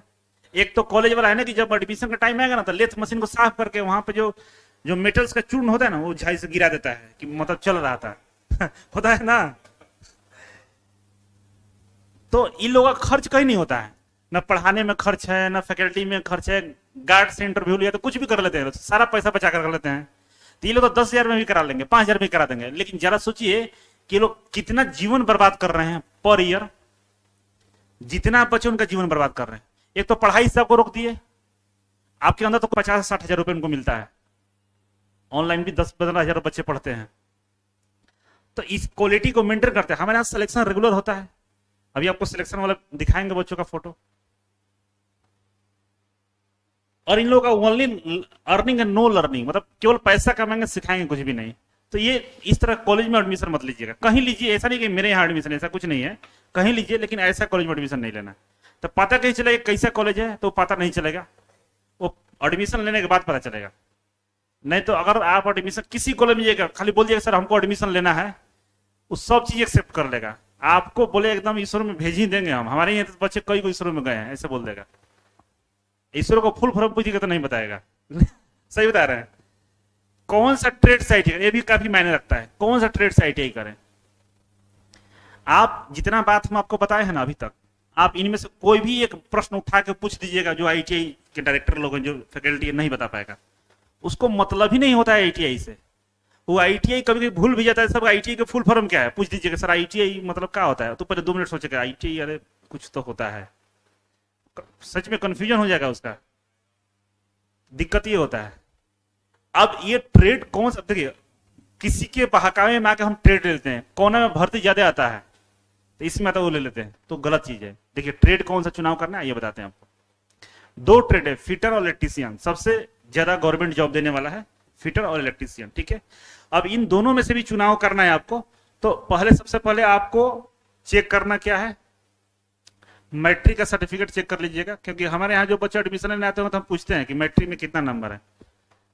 अगर आपका मैथ साइंस सही है, ठीक ठाक है, मतलब आपको लगता है कि हम पढ़ लेंगे, कॉन्फिडेंस है, भले 50% आया है मैट्रिक में, कोई दिक्कत नहीं है, लेकिन लगता है कि हम पढ़ लेंगे, हमको आता है, कर लेंगे, तो आप इलेक्ट्रीशियन लीजिए, ठीक है ना। पढ़ने में अगर मन लगता है तो मैथ साइंस ये सब, फिजिक्स वगैरह, केमिस्ट्री छोड़ दीजिए, फिजिक्स मैथ ये सब ठीक ठाक है, कर लेंगे, मन है तो आप इलेक्ट्रीशियन लीजिएगा, क्योंकि ये पूरा फिजिक्स है। अगर आपको पढ़ने में मन नहीं लगता है, मैथ कमजोर है, ठीक ठाक कंडीशन नहीं है, बाहुबल है, मतलब काट उठ लीजिएगा, लोहा हुआ, हाँ, तो मतलब है कि जिंदगी वो लोहा काटना है, मतलब प्रैक्टिकल में कभी काटना पड़ जाए, तो पढ़ने में कमजोर है तो फिटर लीजिएगा। अपने आप को कमजोर मानते हैं कि हमको मैथ और फिजिक्स नहीं आता है, हमको ज्यादा समझ में नहीं आता है, तो क्या लीजिएगा, फिटर। ये दो ट्रेड ऑप्शन है। हाँ बोलिए, जाइए बात करके आइए। हमारे क्लास में सब फ्री है, क्योंकि हम थोड़े बर्बाद होंगे, आपको बर्बाद होना है। जो भी आता है सब करिए, कोई दिक्कत नहीं, बस शांति बनाकर रखिए। तो समझ गए यहाँ पे, अगर आपका साइंस बैकग्राउंड है, 12th साइंस से किए तो आप इलेक्ट्रीशियन से ITI करिए। अगर आपका कमजोर है मैथ साइंस नॉर्मल पढ़ने में, तो फिटर से करिए। फिटर में क्या है कि पढ़ना कुछ भी नहीं है, एकदम निहायत घर वाला सारा चीज है, और बहुत कम चीजें हैं जो हार्ड है, आसानी से आप पढ़ के नौकरी ले सकते हैं। इलेक्ट्रीशियन में क्या है कि थोड़ा सा है, इसीलिए इलेक्ट्रीशियन में अगर नौकरी मिल जाए तो थोड़ा सा बढ़िया नौकरी, जो पढ़ने में हार्ड होता है नौकरी भी अच्छा मिलता है उसमें। अब इलेक्ट्रीशियन जो बनेगा तो थोड़ा सा नौकरी ऑफिशियल टाइप का रहता है। फिटर वाला मशीनरी से तो एकदम दिल का रिश्ता हो जाएगा, लेथ से, CNC से, है ना। अब जब चलेगा, जब आवाज आएगा तो तेज सुनने का क्या हो जाएगा, आदत पड़ जाएगा। तो घर में बीबी बोले कि चाय बन गया, धीरे बोले तो चाय नहीं पी पाएगा, सुना ही नहीं देगा, क्योंकि आप फिटर वाले हैं, मशीन से ना लगा हो गया है। इलेक्ट्रीशियन वगैरह समस्या नहीं है, तो देख लीजिए क्या करना है। बाकी इसके नीचे 1 वर्षीय कोर्स, 1 साल का ये सब कोर्स है, कोपा, वेल्डर, प्लम्बर, डीजल में, कारपेंटर। अगर प्राइवेट सेक्टर में चाहे 1 साल में कोर्स करना है और इसमें नौकरी सरकारी मिले ना मिले इस बात की कोई मतलब नहीं है, तो इससे कर सकते हैं। जैसे कोपा से करिएगा, लड़कियों के लिए काफी अच्छा ट्रेड है, लेकिन ये साल में एक बार कभी भर्ती आता है देखने को, ठीक है। वेल्डर हो गया, प्लम्बर, डीजल मैकेनिक, कारपेंटर, इससे भी गवर्नमेंट जॉब आता है, लेकिन कम आता है। ये दोनों में ज्यादा आता है, ठीक है ना। ये तो 2 साल का है ऊपर वाला, ये दोनों, और ये 1 साल का है, समझ गए। ITI करने के बाद बहुत सारे छात्र बेरोजगार घूम रहे हैं, इसका 2 वजह है।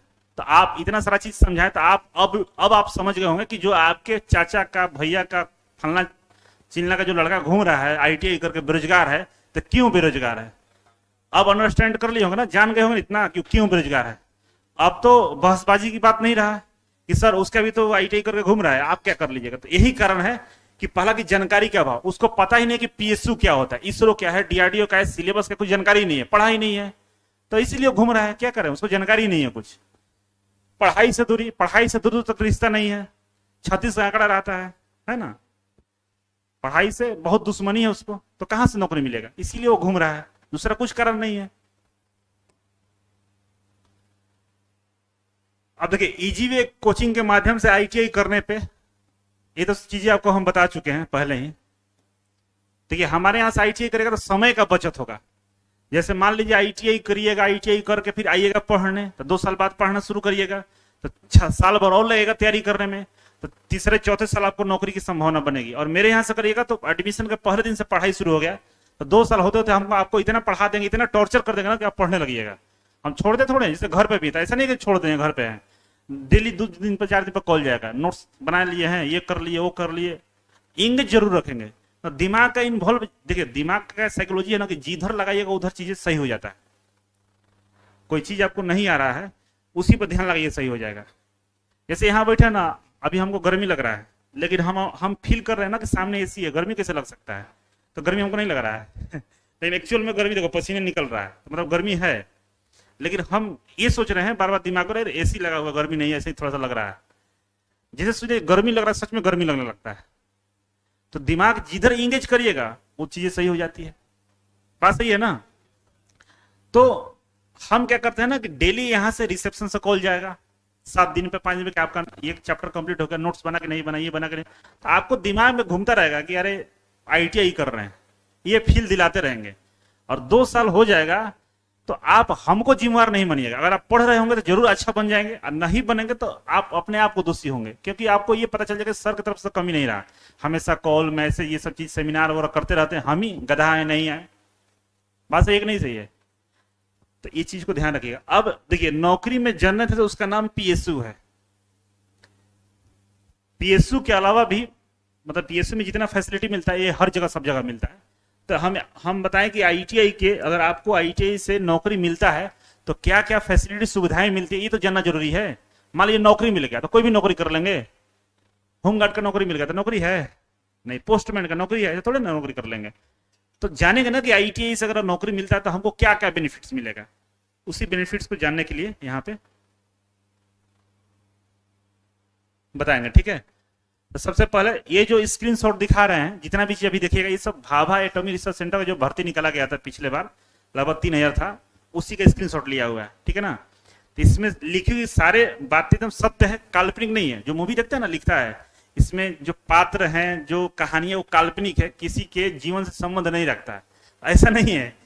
इसमें जो लिखा हुआ बात है वो वास्तविक है और ये आपके जीवन से संबंध रखता है, ठीक है। तो ध्यान से सुनिएगा, दिमाग माइंड ओपन करके। मोबाइल वोबाइल बंद कर लीजिए ना, तो फिर ये चीज दोबारा नहीं मिलेगा, फिर जाके आप भूल जाइएगा हम क्या कहे थे, ठीक है। हम भी इसी तरह के सेमिनार में बैठा करते थे।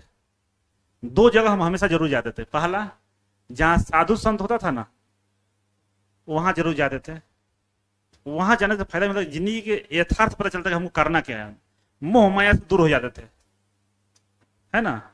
तो वहां जाइए, साधु संत के पास जाइए, भजन सुनिए, मतलब जो भजन नहीं, गाना नहीं, मतलब जो महात्मा लोग जो उपदेश देते वो सुनिए, आप एकदम सही डायरेक्शन में जाइएगा। पहला। दूसरा, सेमिनार में हम जाते थे, जितने सेमिनार हुआ ना आज तक, जो हमारे बीटेक लेवल पर जो होता था कॉलेज में, हम जाते थे। जिस दिन बैठते उस दिन कुछ ना कुछ हमको नया चीज सोचने पर मजबूर होते थे। हम आके शाम को सोचते थे कि सर तो सही बात बोल रहे हैं, हम कहीं ना कहीं गलती तो कर रहे हैं, ये तो बात सही है, और इसका परिणाम भी गलत आएगा, तो हम सुधर जाते थे। जैसे 1 महीना कुछ करते थे आलतू फालतू काम, फिर सेमिनार हो जाता था, और सेमिनार हम जाने के लिए कसम खाने जाएंगे, जाते फिर सुधर जाके फिर आते थे। ऐसे करते करते मेंटेन रहा, गलत नहीं किए। होता क्या ना कि ये मोटिवेशन आज रहेगा, कल रहेगा, परसों तक गायब हो जाएगा, नहीं तो आपके जो मित्र होंगे ना वो गायब करवा देंगे। वो तो हमसे भी ज्यादा मोटिवेटर हैं, दिन रात आपके पीछे लगे हुए मोटिवेट करने पे। रोज गलत काम के लिए बोलेगा, कभी उसको बाइक चाहिए, कभी नाच देखने जाना है, तो कभी सिनेमा देखने जाना, कभी खेसारी, कभी पवन, तो कभी ये, तो यही सब करते रहेगा। तो दिमाग में दूसरा चीज आने ही नहीं देता है। इसीलिए मित्रता भी जरूरी है कि वैसे लोगों से रखिए संबंध जो आपके विजन के साथ हो, आपका जो काम है ना उससे जुड़ा हुआ संबंध वाला लोग हो, उसी के साथ मित्रता रखिए, बाकी फालतू नहीं। तो देखिए, ये पद का नाम है क्या है, सुपरवाइजर सहायक असिस्टेंट ग्रेड 1, ये भर्ती था, ठीक है। इसमें जो आपका जो पे स्केल होता है गवर्नमेंट जॉब का, वो लेवल 4 का होता है, ठीक है। और इसमें जो सैलरी होता है इनिशियल होता है 25,500 रुपया, ठीक है। डीए ये 42% तक डीए मिलता है, ठीक है ना। और ये है 10,710 रुपया, दोनों को ऐड करिएगा तो टोटल जो वेतन होता है आपका 36,210 रुपया है, डीए वगैरह जोड़ के। तो ये इनिशियल वेतन है बेसिक लेवल का। और 12 का जो अभी का वेतन है, ज्वाइनिंग करिएगा तो लगभग 40,000 के आसपास मिलेगा, और 1-2 सालों में 60-70 हजार रुपया चला जाएगा, ठीक है। ये वेतन पैसा मिलेगा केवल, और जो पैसा मिलेगा उसके अलावा फैसिलिटी इतना सारा मिलेगा कि आपके वेतन का दुगना फैसिलिटी मिलता है। आइए 1-1 करके देखते हैं। पहला अलाउंसेस की हम बात करते हैं, ट्रांसपोर्ट अलाउंसेस मिलता है। अगर आप बार्क में नौकरी कर रहे हैं और बार्क के कैंपस में आपको फ्लैट नहीं मिला है, किसी कारण के पास फ्लैट खाली नहीं, तो बाहर रहना पड़ता है, तो आप ट्रेवल करिएगा ना, अपने कार से जाइएगा, तो उसका पैसा पेट्रोल का खर्च मिलेगा आपको, ठीक है। तो हम बीएचएल में नौकरी कर रहे थे, नौकरी नहीं ट्रेनिंग कर रहे थे, और हम बीएचएल के बगल में ही रहते थे भोपाल में। तो उनके पास एक कार था, वो कार से जाते नहीं थे, लेकिन सप्ताह में एक दिन कार को स्टार्ट करके पूरा एक्सीलेटर देते थे। एक दिन हमको रहा नहीं गया, पूछे कि अंकल जी ये कार से जाते नहीं रोज ही, मतलब क्यों रखे, स्टार्ट करते हैं बंद कर रखते हैं। कहते कि बाबू हमको ट्रैवल अलाउंसेस मिलता है, हम तो जाते हैं पैदल, बगल में तो है, हम अपना एड्रेस लिखवाए यहाँ से 25 किलोमीटर दूर वहां रहते हैं तो डेली का 50 किलोमीटर पेट्रोल का पैसा मिलता है, वो लगभग 15,000 रुपये हो जाता है। इसीलिए इसको सप्ताह में दिन स्टार्ट करना पड़ता है कि खराब ना हो। देख लो जी, तो 25,000 ऐसे कमा रहे तो अलाउंसेस से, पेट्रोल से ये आप लोग भी कीजिएगा। अगर आप भी बाहर आएंगे तो थोड़ा कहिएगा हम बगल में रहते हैं, आप भी करिएगा उधर रहते हैं, शहर से बाहर किनारे, इधर जगह ही नहीं था ठीक है ना। इसके अलावा मिलता है HRA, house rent allowances. Room लेकर तो रहिएगा ना भाड़ा पे, किराए पे, क्योंकि अपना मकान थोड़ा रहेगा, तो रूम रेंट देता है। तो जिस जो PSU होता है ना, वो बड़े बड़े सिटी में है, बंगलोर, दिल्ली, इतना बड़ा, कलकत्ता, इस सब बड़े सिटियों में है, पटना या आरा, भोजपुरी सब में नहीं है। तो बड़े सिटी का जो रेंट अलाउंसेस HRA ज्यादा होता है, और जो Tier 2 सिटी तो उसका कम होता है। तो उसका रेंट 15,000 मिलेगा, 10-15,000 के बीच में आपको रेंट मिलेगा रहने के लिए, किराया।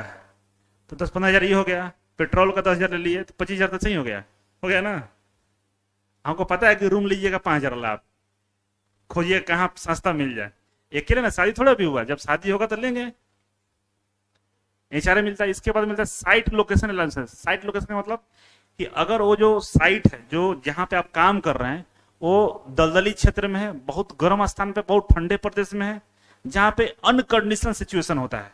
जैसे इंडियन आर्मी में जो ज्वाइन करता है और उसकी ड्यूटी कश्मीर के लेह लद्दाख में लग जाती है, तो उसको साइट लोकेशन का अलग से पैसा मिलता है। पता करिएगा आप लोग, उन लोगों की सैलरी में 20,000 एक्स्ट्रा बढ़ जाता है। जैसे 30,000 मिला तो 50,000 मिलेगा, 50,000 मिला तो 80,000 मिलने लगता है। अगर इंडियन आर्मी कभी कभी विदेशों में भी जाती है ड्यूटी करने, जैसे ईरान, सीरिया वगैरह में जाती है, तो इन लोगों का सैलरी ट्रिपल हो जाता है, 3-3 लाख सैलरी मिलता है। तो आपका कंपनी बार्क हो गया, इसरो गया, DRDO और अनकंडीशनल क्षेत्र में है, तो आपका साइट लोकेशन का पैसा अलग से मिलेगा, ठीक है ना। इसके अलावा वो है व्यवसायिक अद्यतन भत्ता, कि अभी बोले था कि कोई कंपनियां ना आपको अलग से कोर्स करवाती है। अगर आप इंटरेस्टेड है पढ़ने में, कोई ऐसा कोर्स कर रहे हैं जो कंपनी के लिए उपयोगी साबित हो सकता है ना, कंप्यूटर कोर्स कर रहे हैं या डिप्लोमा कर रहे हैं, कुछ भी कर रहे हैं, उसके लिए कंपनी पैसा देती है, जो कोर्स का फी होगा दे देगी। प्लस में जैसे कोर्स कंप्लीट होगा तो आपको बोनस के रूप में 50,000 रुपए, 1 लाख रुपए देती है, आपको खुश करने के लिए मेरे सारे एम्प्लॉय ये काम को करें। क्योंकि अगर एक्स्ट्रा कोर्स करते हैं तो कंपनी के लिए बढ़िया होता है कि आप एक अच्छे एम्प्लॉय बनते जाते हैं, उसका भी पैसा ये कंपनी देती है। इसके अलावा employee benefits and miscellaneous facility, इसमें आता है लीव ट्रेवल अलाउंसेस, यात्रा भत्ता। इसमें क्या होता है कि अगर आप छुट्टी लेते हैं, मान लीजिए बंगलोर में नौकरी कर रहे हैं, छुट्टी लेकर आपको पटना आना है, तो बंगलोर से पटना आना में जो किराया है ना, वो किराया का भी आपको कंसेशन मिलता है। मान लीजिए 5,000 है तो हो सकता है 2,000 में टिकट मिल जाए आपको, ये मिलता है। और इसके अलावा कहीं घूमने भी जाते हैं, उसके लिए भी कंसेशन आपको दिया जाता है। हाँ, लिव इनहेंसमेंट, छुट्टी के नदीकरण। जैसे आप छुट्टी लीजिएगा, भाई हमको थोड़ा सा गोवा जाना है घूमने, तो घूमने का ट्रिप के लिए भी लोग पैसा देते हैं। ये नहीं कि डेली नहीं देंगे, एक समय पीरियड होता है कि साल में एक बार आपको मिलेगा, ठीक है ना। तो घूमने में भी कोई तकलीफ नहीं होता है। इसके अलावा ये आप हैं, और आपके ऊपर जो डिपेंड है, ये डिपेंड है और ये डिपेंड है और इसकी मम्मी डिपेंड है, आपकी वाइफ, इस सब लोगों को मेडिकल फ्री होता है। और याद रखिएगा, मेडिकल में सबसे ज्यादा खर्च होता है। अगर एक भयंकर बीमारी आपको पकड़ लिया तो आपका जितना सेविंग है ना, सब हॉस्पिटल वाला ले लेगा। इसीलिए मेडिकल इंश्योरेंस भी आजकल चलता है, पता है ना आप लोगों को, और हर किसी को रिकमेंड करता है मेडिकल इंश्योरेंस के लिए। मोदी जी भी चला रहे हैं, कौन सा योजना, आयुष्मान भारत कार्ड बना रहे हैं, बहुत जरूरी है। और ये क्या करता है कि भाई आपको तो टेंशन ही नहीं, आपके बच्चे हो, आपके वाइफ हो, आपके मम्मी पापा हो, जो भी आप पे डिपेंडेंसी है, वर्ल्ड क्लास का डॉक्टर होता है। इसरो, DRDO, बार्क, समझ रहे हैं ना, कितना बड़ा बड़ा यूनिवर्सिटी, वहां पर वर्ल्ड क्लास का डॉक्टर होता है, उसके यहाँ आपका मेडिकल फ्री होता है, आपको बीमारी होने ही नहीं देगा। Educational facility children with township, जहां पे कैंपस होता है, जहां पे ये कैंपस होता है वहीं पे केंद्रीय विद्यालय होता है। उसी विद्यालय में आपके बच्चों को फ्री में पढ़ने का सुविधा उपलब्ध होता है। एग्जाम्पल के लिए हम बात करते हैं, बिहार में तो ऐसा नहीं है। बिहार में आईआईटी पटना है, बिहटा पे जाइएगा एक बार, देखिएगा आईआईटी पटना के अंदर में केंद्रीय विद्यालय बना हुआ है। क्यों बना है? क्योंकि आईआईटी जब पटना बन रहा था वहां पर कौन पढ़ेगा? प्रोफेसर होंगे, बड़े बड़े ऑफिसर्स होंगे, प्रधानमंत्री भी वहां आएंगे। आईआईटी है ना, बड़े बड़े रिसर्च टीम आएगी, साइंटिस्ट लोग आएंगे, तो उनके बच्चे कहाँ रहेंगे, कहाँ पढ़ेंगे? तो उनके लिए केंद्रीय विद्यालय बनाता था। इसी तरह से जितने भी पीएसयू कंपनी है सबके अंदर में केंद्रीय विद्यालय बना हुआ है। तो यहाँ एक छोटा सा बात नहीं, बड़ी बात है। बड़ी बात क्या है कि साइंटिस्ट का बच्चा, इंजीनियर का बच्चा जिस बेंच पर बैठ के पढ़ाई कर रहा है उसी बेंच पर आपका भी बच्चा पढ़ाई कर रहा है। ये डिफरेंस खत्म हो जाता है। तो जो सोच आपने सोचा था कि भाई अपने बच्चों को हम इंजीनियर बनाएंगे, डॉक्टर बनाएंगे, तो बच्चा आपका खुद बन जाएगा। क्योंकि बैठा किसके साथ है? साइंटिस्ट के बच्चों के साथ बैठा है। तो वो तो दिन रात साइंटिस्ट बनने की सोच रहा है, इसके भी सोच डेवलप हो जाएंगे साइंटिस्ट बनने के लिए। अगर आप नौकरी नहीं कर रहे होते ना तो यहां तक अपने बच्चों को नहीं पहुंचा पाते। मान लीजिए प्राइवेट जॉब कर रहे हैं, 50,000 रुपए कमा रहे हैं, तो क्या आपका बच्चा साइंटिस्ट बच्चा साथ बैठ के पढ़ेगा? कभी कभी नहीं पढ़ सकता, पढ़ने ही नहीं देगा। खूब करिएगा तो प्राइवेट स्कूल में पढ़ाइएगा, बढ़िया स्कूल में, वहां भी ये फैसिलिटी नहीं मिलेगा जो यहां मिल जाएगा। क्योंकि यहां सब बच्चे हैं ना, सबके पिताजी कुछ ना कुछ हैं, है ना। और ये जेनेटिक भी होता है, ध्यान रखिएगा कि अगर आप मानसिक रूप से सही नहीं है तो आपके बच्चा भी मानसिक रूप से गड़बड़ होगा। और ये 3 से 4 जनरेशन बाद मानसिक चेंजेस आती है, ठीक है ना। तो इस बात को ध्यान रखिए कि यहाँ जितने भी बच्चे बैठे हैं ना, सबका मानसिक लेवल सही है, सबका आईक्यू लेवल सही है। क्यों? क्योंकि सब किसके बच्चे? टेक्नीशियन होंगे, इंजीनियर्स होंगे, साइंटिस्ट, उनके बच्चे बैठे हुए हैं। तो यहाँ जितने बच्चे बैठे हुए हैं सबका आईक्यू लेवल सही है और सब अच्छा बनेगा फ्यूचर में। नहीं तो सीबीएसई जो स्कूल है, क्या भरोसा उसमें पागल का बच्चा नहीं बैठा हुआ है? कोई भरोसा है? क्योंकि ओपन है ना, सब लोग अपना बच्चों को पढ़ा सकते हैं। तो वहां पे इन्वायरमेंट गड़बड़ होता है, कोई लड़ाई झगड़ा मारपीट सब होता रहता है। अभी हाल ही के दिनों में सुने होंगे कि एक बच्चा ये मर गया है स्कूल में पटना के, और वो हाँ, और नाली के अंदर डाल दिया था, उसी बच्चे को बंद कर दिया था। इस तरह का चीजें होती रहती है, लेकिन वहां सब नहीं होता। मतलब आईक्यू सब बच्चा बढ़िया, सबका आईक्यू लेवल बढ़िया, सब बढ़िया बनेगा, तो बच्चों का टेंशन ही दूर हो गया। और जिंदगी में पैसा कमाते किस लिए हैं? इन्हीं के लिए कि भाई ये मेरा बच्चा अच्छा कर जाए, ये सुविधा आपको मिल जाएगा। इसके अलावा चिल्ड्रन एजुकेशन असिस्टेंट, बच्चों को शिक्षा ट्यूशन के लिए भी पैसा मिलता है। आपको, आपके बच्चों ट्यूशन पढ़े उसके लिए भी कुछ अलाउंसेस गवर्नमेंट देती है कि अपने बच्चों को ट्यूशन भी कराइए। अब केबल टीवी निःशुल्क, गवर्नमेंट को पता है कि आपकी वाइफ आपको जीने नहीं देगी, इसीलिए जितने धारावाहिक है ना सबका कनेक्शन दे देता है फ्री में। वो दिन भर टीवी देखेगी, आप परेशानी से दूर रहिएगा। यही वो ट्रेनिंग लेती है सब यहीं पे सही बता रहे हैं। मेरे घर में मतलब मम्मी को कुछ और चैनल देखना है, भाभी को कुछ और देखना है, और एक ही टीवी में आधा आधा घंटा चेंज होता रहता है। और मेरी जो भतीजी सब है उसको कुछ और तो कार्टून देखना है। इसी चक्कर में रिमोट टूट जाता है। हर सप्ताह भैया नया रिमोट लेके आते हैं। अब खैर मोबाइल आ गया है तो थोड़ा सा ये लोड कम हो गया है टीवी पे, तो टीवी का केबल कनेक्शन रहेगा, कोई दिक्कत ही नहीं, चल रहा है। जो सीरियल था, जो ओटीटी देखिए सब फ्री है।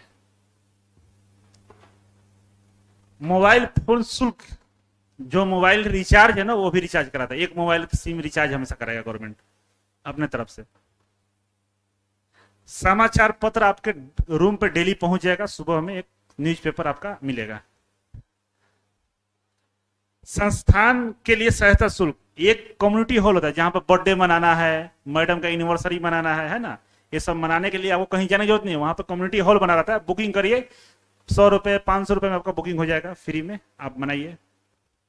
अब बताओ क्या चाहिए और जान छोड़ दो, सब तो दे ही रहा है, कहाँ खर्च कहाँ हो रहा है? जो पैसा आपको 60-70 हजार दिया, खर्च हुआ कहीं क्या? सब तो दे रहा है। कैंटीन का सुविधा 2 रुपए में, 5 रुपए में जो खाना देगा ना, बाहर 300 रुपए में मिलेगा। किसी दिन मैडम से झगड़ा भी हो गया, कोई दिक्कत नहीं है, पीएसयू वाला तो रोज झगड़ा करके जाता है सब, मैडम से बढ़िया खाना मिलता है यहाँ पे, खा लेता है सब। अच्छा, पीएसयू में जो नौकरी करता है, चाहे वैसा संगठन जहां पे ये सारी सुविधा मिलता है, पीएसयू के अलावा भी बहुत जगह मिलता है, आप देखना उनके चेहरे और एकदम बिल्कुल एकदम चमकता हुआ दिखेगा, स्माइल करता हुआ रहेगा, क्योंकि एकदम मेंटेन रहता है ना, खाना वाना सब बढ़िया से मिल रहा है, इन्वायरमेंट बढ़िया है तो सही रहेगा, है ना। अच्छा आप देखे हो कि जो पैसा वाला लोग होता है ना स्मार्ट होता है, तो मतलब स्मार्ट लोग के पास पैसा होता है, ऐसा कुछ है क्या? ऐसा तो नहीं है कि जो स्मार्ट उसी के पास पैसा करता है, जितने भी पैसा होता है तो स्मार्ट दिखते हैं, ऐसा क्या है? पैसा की वजह से स्मार्ट लोग बन जाता है। जिसमें पैसा नहीं है ना तो कितना भी सुंदर वो क्रूप दिखता है, क्योंकि मेंटेनेंस नहीं हो पाती है, और जब पैसा है तो ऑटोमेटिक हीरो देखने लगेगा।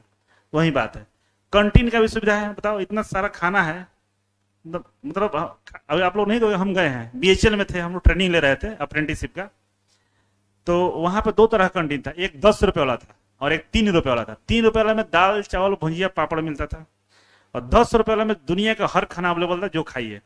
तो 10 रुपए वाला ऑफिसर्स कैंटीन था, अलाउ था हम लोगों को भी उसमें जाना, दोनों में खा कर देखे, दोनों में ठीक था। तो जो 2 रुपए में खाना 2 रुपए में खाइए, 10 रुपए में 10 रुपए में खाइए, 10 रुपए वाला खाना मतलब 300-400 में बाहर मिलेगा आपको। इंसेंटिव, अगर आपका परफॉर्मेंस बढ़िया है, कंपनी में छुट्टी कम ले रहे हैं, बढ़िया काम कर रहे हैं, सीनियर से बढ़िया बन रहा है, तो आपको इंसेंटिव मिलता है। जैसे दिवाली पे 50,000 रुपए बोनस मिला आपको, होली में 10,000 रुपए बोनस मिला, ऐसे मिलता है। आप कभी जाना पीएसयू के जहां मोहल्ला होता है ना, इतना पटाखा छोड़ता है सबना कि आप भाग जाइए, कान खराब हो जाएगा। क्यों? 50,000 रुपए मिला है उन लोगों को इंसेंटिव दिवाली मनाने के लिए। क्या करेगा पैसा? 10,000 का पटाखा छोड़े तो बहुत हो गया। होली में वो टैंकर लाता है, टैंकर में रंग डालता है और अपने से नहाता है सब, क्योंकि 30,000 रुपए मिला है वही रंग खेलने के लिए, कोई खर्चा ही नहीं होता है। एक बार चल जाइएगा, देख लीजिएगा तब समझ में आएगा। अब देखिए, अब धीरे धीरे आपका उम्र बीतेगा तो आपको अपना घर बनाना होता है। याद रखिएगा, जिंदगी में वो घर बनाना पड़ता है, हर किसी को जिंदगी में एक घर आपको बनाना ही पड़ता है। आप अपने घर में ही देखिएगा, याद करिए कि आपके हो सकता है आपके होते होते एक घर बन गया होगा, नहीं तो आने वाले दिनों में एक घर बनाना पड़ेगा।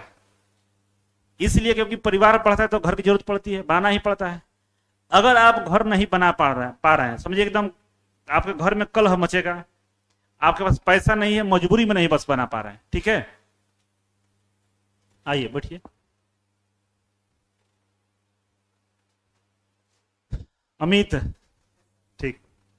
दूसरा है कर्मचारी भविष्य निधि, ये इंप्लॉय प्रोविडेंट फंड बोलते हैं इसको, ईपीएफ बोलते हैं, ठीक है ना। ये इसमें थोड़ा थोड़ा पैसा आपका सैलरी से कटता है, और बाद में जब आपको मन करे तो आप निकाल लीजिए जब आपको जरूरत पड़े। ईपीएफ बोलते हैं इसको, ठीक है ना, पीएफ जैसे बोलता है लोग।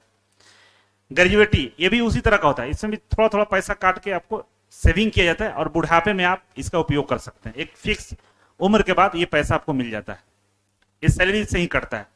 तो सरकार क्या कहती है ना, आपके पैसों को अपने पास रखती है और इसमें ऐड करके दे देती है। इसके अलावा होता है आपका रिटायर हो गए, इस उम्र में चले जाइएगा, उस उम्र के बाद इस उम्र में आ गए तो आपके जो बच्चे लोग होंगे आपको छोड़ छाड़ देंगे, कोई आपका सेवा टहल नहीं करेगा। तो मेडिकल बेनिफिट यहां भी दिया जाता है, अगर आपको कोई दिक्कत है, परेशानी है, तो आपको मेडिकल सुविधा निःशुल्क रहता है, आप ले सकते हैं। इसके अलावा होता है परोपकारी निधि, ये एक तरह का फंड है जो सारे एम्प्लॉय अपने पैसा का थोड़ा थोड़ा उसमें डोनेट करते हैं, और इस पैसा का उपयोग आप अपने कामों के लिए कर सकते हैं, लेकिन फिर दोबारा से रिटर्न करना पड़ता है। समझ रहे हैं ना, आप पैसा निकालिए, यूज कीजिए, फिर दे दीजिए। जैसे गांव में सहायता समूह में होता है। ग्रुप इंश्योरेंस, कंपनी में अगर एक्सीडेंट हो गया, मर गए, तो कंपनी खुद आपका इंश्योरेंस करा कर रखती है, 1 करोड़ का, 2 करोड़ का। तो अगर मर गए तो आपकी जो बच्चे हैं, आपकी वाइफ है, उनको 1-2 करोड़ रुपए मिल जाएंगे। तो कंपनी अपने पैसे इंश्योरेंस कराती है आपका। यहां तक हम लोग पहुंच गए, ठीक है ना। ये सारा बेनिफिट था नौकरी करने का। अब बताओ कि आईटीआई खराब है, कहां से खराब है दिख रहा है? जानकारी का अभाव है कि नहीं है? कि जानकारी नहीं है, बस यही दिक्कत है। पढ़ने में भी मैथ रीजनिंग जीके जैसे झंझट ही नहीं है। पढ़ना के टेक्निकल बढ़िया से पढ़ लीजिए, मैथ रीजनिंग बेसिक भी है तो काम चल जाएगा। और सारा चीज एक ही जगह मिल रहा है, ऐसा नहीं है कि इसके लिए कहीं जाना है। और हम आपके साथ पूरे रहेंगे 2 साल 3 साल, जब तक आपको जरूरत पड़े तब तक हम हैं। हम जो मेरे कोचिंग में बच्चे पढ़ रहे हैं उनके लिए हम ज्यादा एक्टिव नहीं रहते हैं, क्योंकि 6 महीने के लिए हम क्या करें। लेकिन जो मेरा स्टूडेंट है, हम उसके गुरु है, क्योंकि 2 साल 3 साल मेरे पास टाइम दिया है, पढ़ा है, हम उसके पिताजी जैसे हो गए हैं। उसको सेटल करना मेरी जिम्मेवारी हो जाती है। तो हम तो पूरा प्रयास करेंगे आपको हम सेट कर दें, है कि नहीं है। जैसे चाणक्य जो थे, चंद्रगुप्त क्या थे, उनके शिष्य थे। शिष्य किसको बोलते हैं? जो अपने गुरु के पास अपना पूरा जिंदगी दिया हो अपने जिंदगी को बनाने के लिए। अब कोचिंग में जो आता है 6 महीने के 4 महीने, वो क्या जिंदगी दिया है? वो तो पढ़ने का गया, उससे क्या मेरा रिश्ता है। लेकिन आपसे मेरा घर का रिश्ता बन जाता है। आपके पिताजी जितना केयर नहीं करे उतना हम केयर करेंगे, हम बताएंगे सारा चीज। तो एक जिंदगी में गुरु चाहिए जो आपको हाथ को पकड़ के आपको उस मंजिल तक पहुंचा दे। और इसमें पैसा का रिलेशन नहीं है। और पैसा कमाना होता तो मेरे पास बहुत सारे काम जिससे हम पैसा कमा सकते हैं, लेकिन हमको चाहते हैं कि बदलाव हो। और ये क्यों चाहते हैं, इसके पीछे कारण है, लास्ट में बताएंगे। अब यहां समझिए, 2-4 स्लाइड और बचा हुआ, सब खत्म हो गया, ठीक है। इसके बाद आपसे हम बातचीत करेंगे। आपके पास जो प्रश्न होंगे, जो पूछना चाहेंगे आपसे हम पूछेंगे, ठीक है ना। आप बताना है, पूछना हमसे। देखिए पहला चीज सुन लीजिए। जो बड़े घर के जो बच्चे होते हैं ना, आप सुनते हो कि आईएएस का लड़का आईएएस बन गया, डीएम का लड़का डीएम बन गया। जो आर्मी में, जिसके पिताजी वो आर्मी में चला जाता है, किसान का बच्चा किसान ही रह जाता है। ये होता कैसे है? तो होता क्या है कि वो लोग सपना देखता है, जो हुआ नहीं है उससे देख सकते हो तभी जीवन बदलेगा। जो कभी हुआ नहीं है उस चीज को अगर आप देख पा रहे हो, अभी से उसको महसूस कर पा रहे हो, वो करने की प्रैक्टिस कर रहे हो, तभी आपका जीवन बदलेगा। किसी न किसी ने एरोप्लेन के बारे में सोचा होगा। एरोप्लेन तो कभी था ही नहीं उस समय, जब एरोप्लेन बनाया गया था उससे पहले एरोप्लेन नहीं था। तो किसी न किसी का कल्पना ही है दिमाग का ना कि भाई एक एरोप्लेन हो सकता है, जैसे चिड़िया की तरह उड़ेगा। एक आदमी को चिड़िया की तरह उड़ाना है, तो किसी न किसी का दिमाग का कल्पना है। तो जो हुआ नहीं था उसके बारे में सोचा, तभी तो एरोप्लेन बना। तो राइट बंधु ने ऐसा सोचा था, तब जाकर एरोप्लेन का निर्माण किया। बिजली का आविष्कार जिन्होंने भी किया है, तो उस समय बिजली तो नहीं होगा जब आविष्कार हुआ, उससे पहले तो बिजली नहीं था। तो किसी ने किसी ऐसा सोचा होगा कि हम ऐसा करते हैं कि भाई सूर्य जैसा कुछ बनाते हैं जिससे लाइट निकलेगा और रात में भी दिन जैसा मजा आएगा। अगर वो अपने दिमाग में इस तरह की बातें नहीं लाता तो क्या बिजली का आविष्कार होता? नहीं होता। तो वही बात है कि जो कभी हुआ नहीं है, अगर आप उसे देख सकते हैं तो जीवन बदलेगा। अगर आप आज फील कर रहे हैं हमें इसरो में जाना है, हम वहां जाएंगे तो हमें तो 50,000 सैलरी मिलेगा, हमारे बच्चों के लिए स्कूल मिलेगा, मेडिकल मिलेगा, कंट्री मिलेगा, मोबाइल रिचार्ज मिलेगा, सब चीज मिलेगा, ये सब होने वाला है, मेरे पास गाड़ी रहेगा। ये कल्पना तो कीजिए, सोचिए कि हम ये करेंगे, तब ये दिमाग उस पर काम करता है। दिमाग का एक अपना एक अलग क्राइटेरिया है, क्या है कि जो इंस्ट्रक्शन दीजिएगा उसी पर काम करता है। अगर आप सोचिए कि हम, मेरे पिताजी बहुत गरीब है, पैसा नहीं, हम क्या करें, तो फिर यही सोचेगा कि ये पिताजी गरीब है, क्या करें क्या करें। ऐसा करते हैं, चलिए 10,000 का नौकरी करते हैं, 5,000 की करते हैं, ITI करेंगे, 35,000 आ रहा है यार, कैसे करें, छोड़ो। दिमाग भी ये करेगा, छोड़ो मत करो, जो बोलिएगा ही करे। इसको बोल दीजिए कि नहीं ऐसा करो, हमको एनी हाउ ITI करना है। अब कैसे होगा हम नहीं जानते, करना है। अब देखना दिमाग सोचने पर शुरू कर देगा, साइकिल में डाल देगा, हाँ करना है। अब जैसे पटना आना है, EGV कोचिंग में जाना है, तो आप कल परसों से इसको इंस्ट्रक्शन दे दिए होंगे, तो आते समय ज्यादा तकलीफ नहीं हुआ होगा, आराम से आएगा। दिमाग में उतना चीज नहीं होगा कि भाई तकलीफ हो रहा है, जा रहे हैं, दिक्कत हो रहा है, ऐसा कुछ नहीं हो रहा, क्योंकि आप 2 दिन पहले इससे बता दिए हैं कि हमको पटना जाना है और सेमिनार अटेंड करना है। इसीलिए इसी पे ये काम कर रहा था। भूखे होंगे, प्यासे होंगे, अभी आपको कोई फर्क नहीं पड़ रहा होगा, क्योंकि इस पे ये काम कर रहा है, दिमाग लगा हुआ है। और इसी को हटा दीजिए तो आपको तकलीफ होने लगेगा, दिक्कत होगा, नहीं जा पाएंगे, बहुत परेशानी होने लगेगा। तो सब दिमाग का साइकोलॉजिकल प्रॉब्लम है। आधा काम तो आपका दिमाग का है।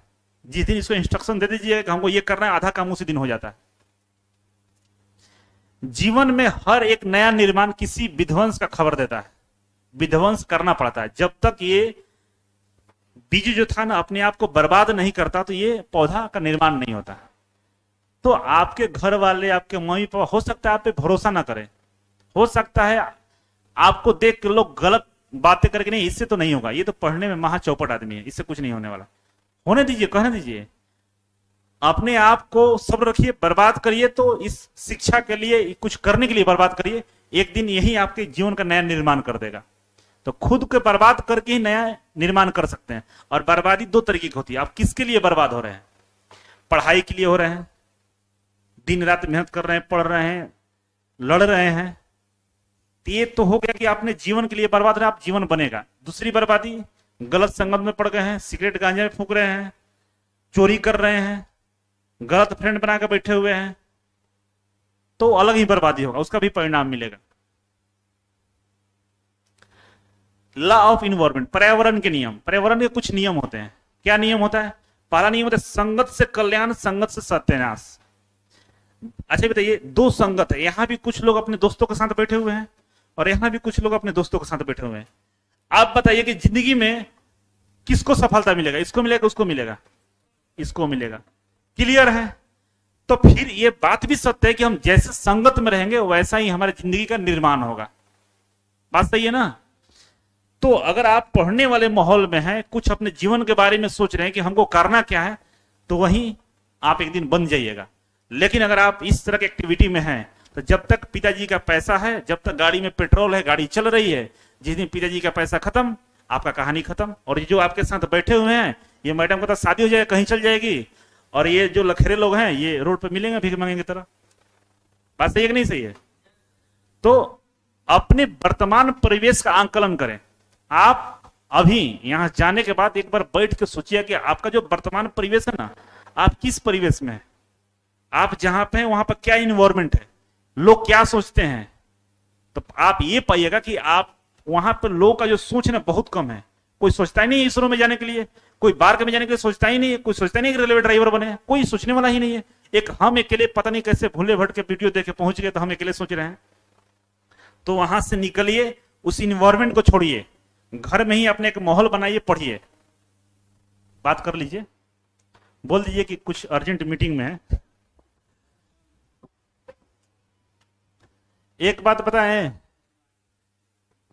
जैसे अभी तो पता नहीं किसका कॉल था।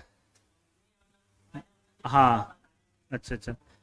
तो मम्मी पापा को लोग को एक बार बता दीजिए कि हम क्लास कर रहे हैं, तो लोग तंग नहीं करता है। मतलब वो शाम को कॉल करेगा जब आपको फिर रहिएगा तब। दोस्त जो होता है ना, दोस्त गर्लफ्रेंड, ये निहायत एकदम पागल होते हैं, उसी टाइम में कॉल करेगा। उसको मालूम है क्लास में बैठा, पूछेगा भी कहाँ हो क्लास में, पहले ही बोलेगा आपसे कहाँ हो क्लास में हो, तब बोलेगा हाँ, तो ठीक है बाद में करना, हम रख रहे हैं। कॉल किया था क्यों? ऐसे ही कर था, तंग करने के लिए, बिना मतलब का। पर्यावरण का नियम एक और है, आप देखे होंगे कि ये जो बच्चा है ना, दोनों के पास ठंड सेम है। मतलब यहाँ भी टेम्परेचर है -40°, यहाँ भी -40° टेम्परेचर है। एग्जाम्पल के लिए, इसको इतना सारा चीज पहनाया हुआ है, फिर भी इसको ठंड लगेगा। ये बच्चा पैर में चप्पल भी नहीं पहना, एक टी शर्ट पहना, इसको ठंड नहीं लग रहा। दोनों का सेम ठंड लग रहा होगा, जितना इसको लग रहा है ना कोट पैंट में, उतना ही इसको लग रहा है गंजी बनियान में। प्रकृति क्या करती है ना, आपको वैसा बना देती है, आप जैसा बनना चाहते हैं। अगर प्रकृति नहीं होता, कुछ ऊपर वाला नहीं होते, तो ये बच्चा मर जाना चाहिए इसको ठंड से। ये कैसे जिंदा है? तो प्रकृति सबके साथ होती है। अगर आप कुछ करने के लिए ठानिए पहले कि हम करेंगे, आप प्रकृति आपको सपोर्ट करेगा, आपको ऐसा ही रखेगा, कभी आपको मायूस नहीं होने देगा। इधर देखिए, ये बालक नीचे बैठ के खेल रहा है, इसके छोटा भाई खिला रहा है, एकदम कुछ दिक्कत नहीं है। खेत है, इसकी मम्मी खेतों में काम कर रही है। कुछ लड़का इसी उम्र का होगा जो एसी में बैठा होगा, रो रहा होगा, चिल्ला रहा होगा, उसको पता नहीं कौन सा सुख चाहिए। ये ऐसे ही खिलखिला रहा, हंस रहा है, उसको एसी में भी रखा तो रो रहा है। तो डिपेंड क्या कर रहा है कि सिचुएशन पर डिपेंड करके हम कैसे रहना चाहते हैं, और जहां है वहां अच्छे रहने के, मतलब जैसे वैसे खुश रहिए। आपको पर्यावरण आपको हेल्प करेगा, बस आप अपना दिमाग को वहां लगाइए जो बनना चाहते हैं, आप बनिएगा डेफिनेटली। दुनिया की हर कामयाबी बलिदान मांगती है, दुनिया की हर कामयाबी बलिदान मांगती है।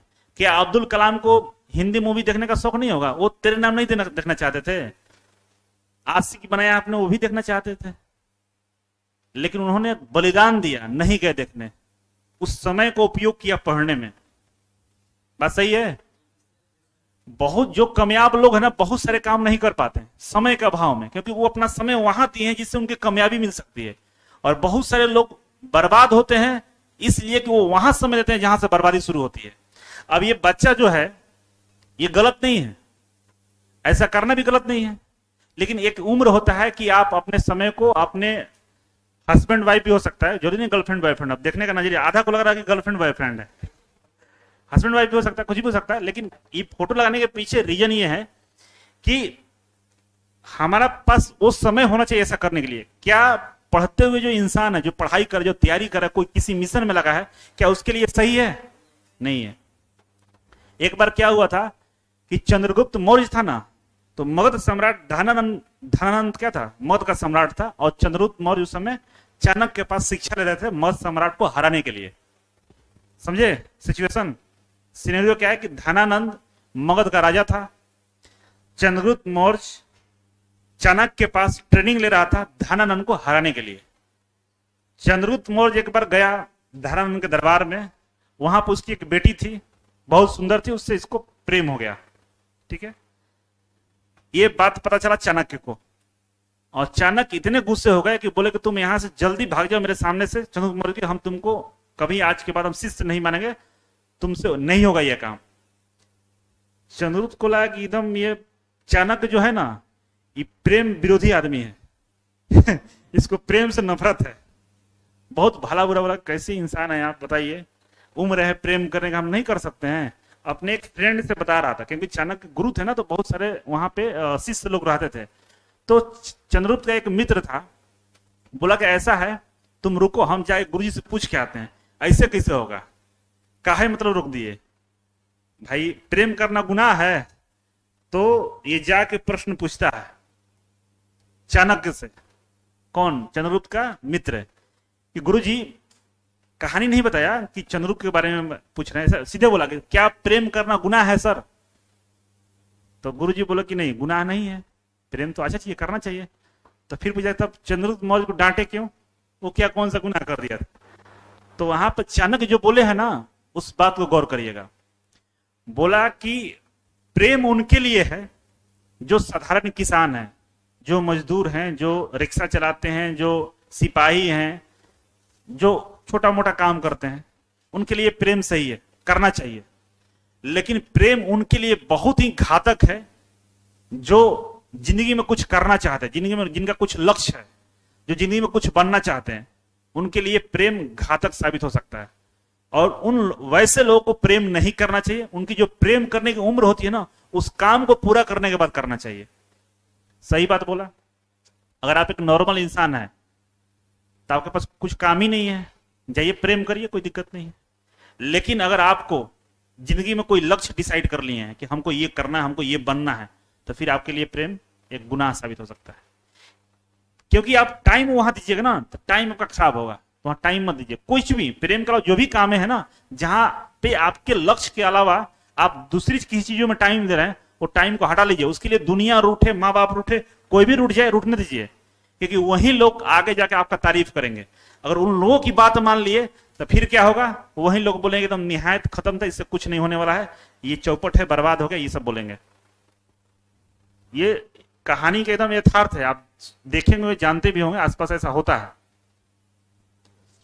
लुकिंग मदर आइज, ये लास्ट स्लाइड है, और इसके बाद हम आपसे प्रश्न लेंगे, जो आप पूछिएगा वो बताएंगे। ठीक है, देखिए दुनिया में सबसे ज्यादा अगर कोई आपसे मोहब्बत करता है तो आपकी मां है, इस बात को ध्यान रखिएगा। और हर मां चाहती है कि हमारा बेटा एक दिन राजा बने, क्योंकि अपने बेटे को राजा की तरफ पालती भी है कि मेरा बेटा राजा ही है। जब मां जन्म देती है ना, तो कहा जाता है कि 7-8 हड्डी टूटने के बराबर दर्द होता है, प्रसव पीड़ा जब होता है, और हम लोग का एक उंगली ऐसे टेढ़ा हो जाता है, कितना दर्द होता है, ऐसा ऐसा 7-8 हड्डियां टूटे उतने बराबर दर्द होता है। उस दर्द को सहन कर लेती है, किस लिए, कि मेरा राजा बेटा जन्म लिया, रानी बेटिया जन्म ली है। ठीक है ना, लड़का लड़की में डिफरेंस पैदा नहीं करते, वो तो बाप कर देता है डिफरेंस, ये लड़की और लड़का है, वो दोनों उसके लिए समान है। तो बचपन से जब आप उनके साथ चूल्हे के पास बैठे हो और चूल्हे में हाथ डाल देते, हाथ को पकड़ती है कि जल जाएगा, क्योंकि उस समय आपको पता नहीं होता कि हाथ जलेगा, वो पकड़ लेती है आपको। आप खाते नहीं, जबरदस्ती खिलाती है, मारती रहती है, मार मार के खिलाती है ना, नहीं कहे तो पीटेगी, खाओ फिर मारेगी तो फिर खाइएगा, डर से खाते हैं, क्योंकि माँ को पता है ना कि भूखे दुबला पतला मर जाएगा, है ना, इसको कुछ बीमारी हो जाएगा, तो मार मार के खिलाती है। इसके अलावा आप चल नहीं पाते हैं तो वो आपको कमर पे रख लेती है, कंधे पर रख लेती है, इस काम करते हुए भी आपको टांगे रहती है कि आपको कोई तकलीफ ना हो। ठीक है, नहीं नहाते हैं तो उसको पता है ना कि ये इतना नहीं नहाएंगे तो इसके पास जटा फूट जाएगा, कपार में बाल ये हो जाएगा, ये सब नहा के सुंदर बना के रखती है आपको। इतना सारा चीज करती है, क्यों करती है, क्योंकि इसको मालूम है कि हमारा बेटा जब बड़ा होगा ना, तो ये जो हम परेशानी झेल रहे हैं इसको खत्म कर देगा। इसको एक आत्मविश्वास रहता है अंदर से। क्यों रहता है, क्योंकि वो आसपास के कामयाब बच्चों को देखती है और देखकर सोचती हैं कि हमारा बेटा कुछ दिन बनेगा, कुछ करेगा जरूर, इसलिए इतना सारा चीज करती है। और कोई बोल दे इस उम्र में, जब आप छोटे हैं, कोई बोल दे कि आपका लड़का ये किया, तो नहीं विश्वास करते, नहीं मेरा लड़का तो हो ही नहीं सकता, ऐसा नहीं है, वो बहुत अच्छा है। और जिस दिन आप घर से बाहर निकलते हैं ना, कि हम जा रहे हैं पटना तैयारी करने, तो तकलीफ तो उसको बहुत होता है, आंखों में उसके आंसू भी होते हैं कि मेरा बेटा मुझसे दूर जा रहा है, लेकिन बर्दाश्त करते कुछ करने जा रहा है, ठीक है ना। तो जब आप बेंच पर बैठ के पढ़ रहे होते हैं, तो आप नहीं, आपके माँ और बाप, सबसे ज्यादा माँ के अरमान पढ़ते हैं, उसका सपना पढ़ता है। जब आप पटना आते हैं पढ़ने के लिए, तो पता नहीं हजारों से कहती है कि हमारा बेटा पटना गया पढ़ने, हमको बेटा ये गया, क्योंकि उसको अब विश्वास हो गया कुछ न कर लीजिएगा, एकदम भरोसा देता है।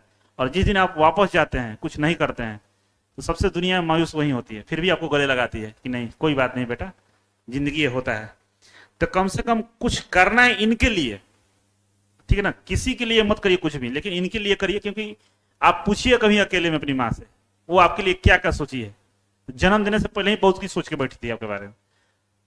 तो जरूरी नहीं कि सरकारी नौकरी मिलेगा, लेकिन एक दिन कुछ हम ऐसा करके दिखाएंगे, कामयाब होकर दिखाएंगे, कम से कम इनको प्राउड हो कि नहीं मेरा बेटा ने कुछ किया है। क्योंकि सबसे ज्यादा अगर कोई तपस्या की आपके लिए, तो यही की है। तो इनके लिए कुछ करना है, और इसमें हमारा योगदान जो हो सकता है, हम आपके साथ खड़े रहेंगे। बाकी आप प्रश्न पूछिए हमसे, क्या पूछना चाहते हैं। अभी एक स्लाइड, थोड़ा सा 5 मिनट का टाइम लेंगे, जो बच्चे यहाँ पर सिलेक्ट हुए उनकी थोड़ा सा कहानी आपको दिखा देंगे, बता देंगे, जिससे आपको पता भी चले कि नहीं ये सच्चाई यही का है, ठीक है। कोई प्रश्न है आपसे तो पूछिए, कोई कुछ पूछना चाहते हैं तो बताइए।